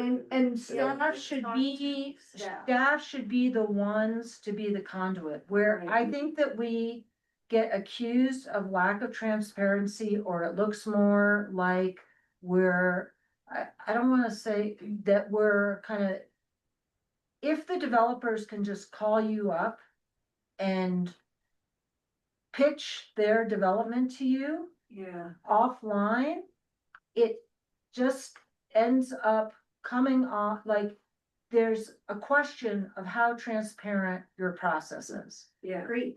And so that's what I'm trying to, that's why I'm advising you It's the to, main situation if we're. and that has been the legacy of Hideout. Yes, I agree. I just think that it's more clear to say that it's, you know, developers or it's people with an interest in what's before the commission. Yeah, that's kind of, it, in that, Applicant's representative, public interest. Member of the public interested, In the outcome, it's kind of. that's kind of fuzzy. right, I mean, I took this It's from a somebody who has different, It's basically somebody who has an interest in the outcome. right. Right, they might have a financial. So Have a financial interest. It's, they have a financial, or it's a quid pro quo, or it's a, you do me a favor and then I'll do you a favor. I just think that putting this into writing means we all have to adhere to it, and not adhering to it is reason to be removed, that's cause. Mhm. And so I just wanna make sure we all understand what this means and what we are putting in our rules. And I'm glad this is in here because, you know, I received a text from Jerry Krylan. And he wanted to talk to me on Tuesday, you know, middle of work, 12-hour shift, and, you know, and he's, you know, oh, I'd like to talk to you, you know, concerning Wild Horse, and that did not sit right with me. So I got So, probably the same text, but mine was at the request of an elected official. So I'll talk to and you so about. was mine, he said, oh, these three people encouraged me that I should talk to you. And one of them was an elected official, yes. Yeah, well, that's bad. So I And think two that that's steps. something that I need to Yeah, reinforce. and just, I So, think maybe this needs to be very clear Just to as- everyone. And that To the if we are elected being officials. held to this, Yeah. that it needs to be applied to everyone who's. Well, the elected officials should know that this is something that's. Well, that's what You have an Paul easy just way said, around, needs to address. consult Polly, right? Yeah. If someone asks you Yeah, to do that. no, If and if he, right, like we've talked about it, I'm comfortable with that it's disclosed, that I am moderating this, it is well known, it is a private event. Right, I just wanna make sure everybody is clear. And I think it gets trickier at the council level where they are elected officials as opposed to you guys are. There are two things that are different. One is that they're making the final decision. You guys are making a recommendation. But, I mean, you know, we could make the distinction between legislative, you know, recommendations versus non. You know, where there's, you know, so if there is something general plan, like, yeah, we want you to talk to the world, right? Right. What about if we have this in here Yeah, and yeah. always change it later. we can always change it later and we can ask you whenever we have a Right. question. I just wanted to point out one other thing. Any planning commission member who is absent from 2 consecutive regularly scheduled meetings or a total of 4 regularly scheduled meetings per calendar year may be called before the town council and asked to resign or be removed for cause by the council. Is that something that we can? I mean, that's in the code That's- now, so that we is in said, it right now? That's in that code. and it's regularly scheduled meetings, so And if is there's it a, like, Special meeting. Yeah, it doesn't count specially. doesn't count special. Or And if you rescheduled- guys have input, I mean, too, Or rescheduled meetings, right? It If we have to reschedule a meeting, it wouldn't count, because it's not expected that it's on your calendar, Yeah, but if you're, yeah, okay. okay, so Okay, we just can, wanted if you to- prefer, we can just refer to. No, I actually prefer to have it in here all in one place. I don't wanna look to like 10 different places. yeah, the only problem is the lag between code changing and these rules. So maybe what I can do, what we can do for these is say, we can refer, anything that's already in the code, we can refer to as in the code. And then we can attach, it's not a very long chapter, it's like 1 page, it's more legalese, but it's. Right, and then just put something at the bottom that says, you know, for the avoidance of doubt, any conflicts between this and town code. Code. But I'm gonna attach, we'll attach the code. But then you still have the lag time of if the code changes and then we have to reattach it. Well, and anytime we give it out, reapprove right, yeah, we're gonna, it's So it- not that we're adopting the code, we're just gonna say the code. But when we give it to a new commissioner, we're gonna, You need to know what. it Yeah, I We'll just think you need to put something in here that's for the avoidance of doubt. In the event of a conflict between our rules and code controls. right, That way, if there is a lag, right. we're covered. Okay, so I think I took the bottom part. Last. It is. I don't know your thoughts on timing, but my day starts at 6 AM. And it's 9:15. I think we're wrapping up. Yeah, we are, because I Is there- think maybe go you back had, you had somebody else. Or go up. No, So I think it was the other. yeah, Well, go the down. only thing left is this. Yes. So on Adopt Glennis's, it. go back to Yes. Glennis's. and No. look. Sorry, You had okay. this? Oh, sorry. No, but I just wanted to look at the past and adopted this blank day. Mhm. Who is it that's supposed to sign this? Town council, it says. The The mayor, mayor, right there, the mayor and Yeah. town clerk. so I attest. Everything with mayor signs. So basically, the town council is accepting it. We signed Do I it. didn't think I put that in. Yes, I did, because the way the. I don't know, I thought you had, Maybe I did. you had the, I guess I you did. had Jonathan. As Sign the it. chair. Well, if it's our rules and regulations, Should Does- be you. that does the town council actually say, no, you can't have these? Right, I think Don't- that it should be, Should it just be the chair and clerk? Why is anybody in the town council or the mayor? It's up Yeah, to you right. guys, right? Yeah. It's your purview. yeah. It should be, I think it should be the planning commission chair, and then we will, we'll give it to the council. Okay, Yeah. okay. So are you wrote all the. Yeah, and we have the recording. Okay, I kinda so gave can it. we vote on Vote it tonight? Yes, Yeah. that's my question too. Okay, And then, I mean, we can do one of two things. You can vote on it, and then I can, maybe what I'll do is have you ratify it next month. okay. So that we have a complete, so you When can, are we voting on that? The changes made to the rules and regulations. and then, I'll bring it back to you. To ratify, just to kind of get a head nod, this is what, I didn't miss anything. And then we'll ask the chair to sign. Okay, that sounds good. Do I have a motion? I'll make a motion. That we approve the Town of Hideout Planning Commission rules and regulations on this day. With changes. With changes that have been, that we have already discussed. I'll second it. And oh, yes. Rachel. Yes. Yes. Yes. We don't vote. Yes. Okay.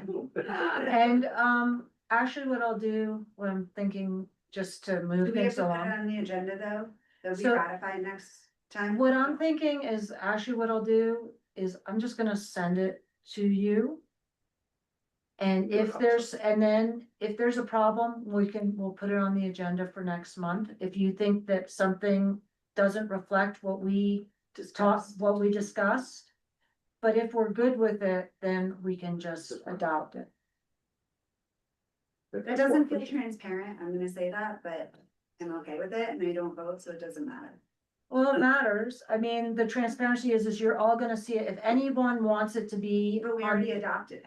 It's adopted. I just wanna make sure because it's too hard to, it was too Yeah. hard with the different versions to make sure. We have no power to change it. Yes, we're When gonna we ratify adopt it it. next time. We're gonna look at. Okay, so you wanna ratify it. That's fine. What I was suggesting was instead of waiting a whole month, putting it on the agenda, ratifying it, I was just gonna send it to each of you to send back to me if there was a typo or there was substantive items that I missed, because I'm going to put exactly what you told me today in that document. So that's what you've adopted. Okay, But if you wanna have a second round where you look at it together as a group next month, you can do that. I don't think we need a second one. Okay. And if there's a question about something, which way it was discussed or whatever, then we can put that Can I on. ask one question?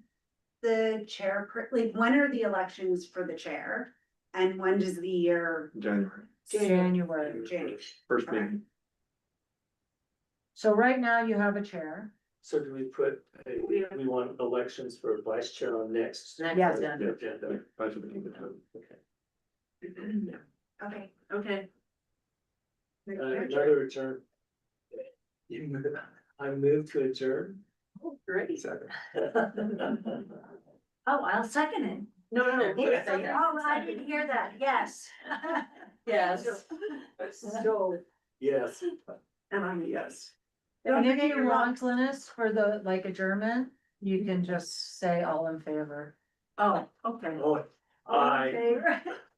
I don't remember Tony doing that. No, he always, for some reason, when I got here, you guys always did it Yeah, like. and that's why I did it. bring it on. Yeah. Get out. So even though there's no public comment, one thing we might consider is allowing There is. council members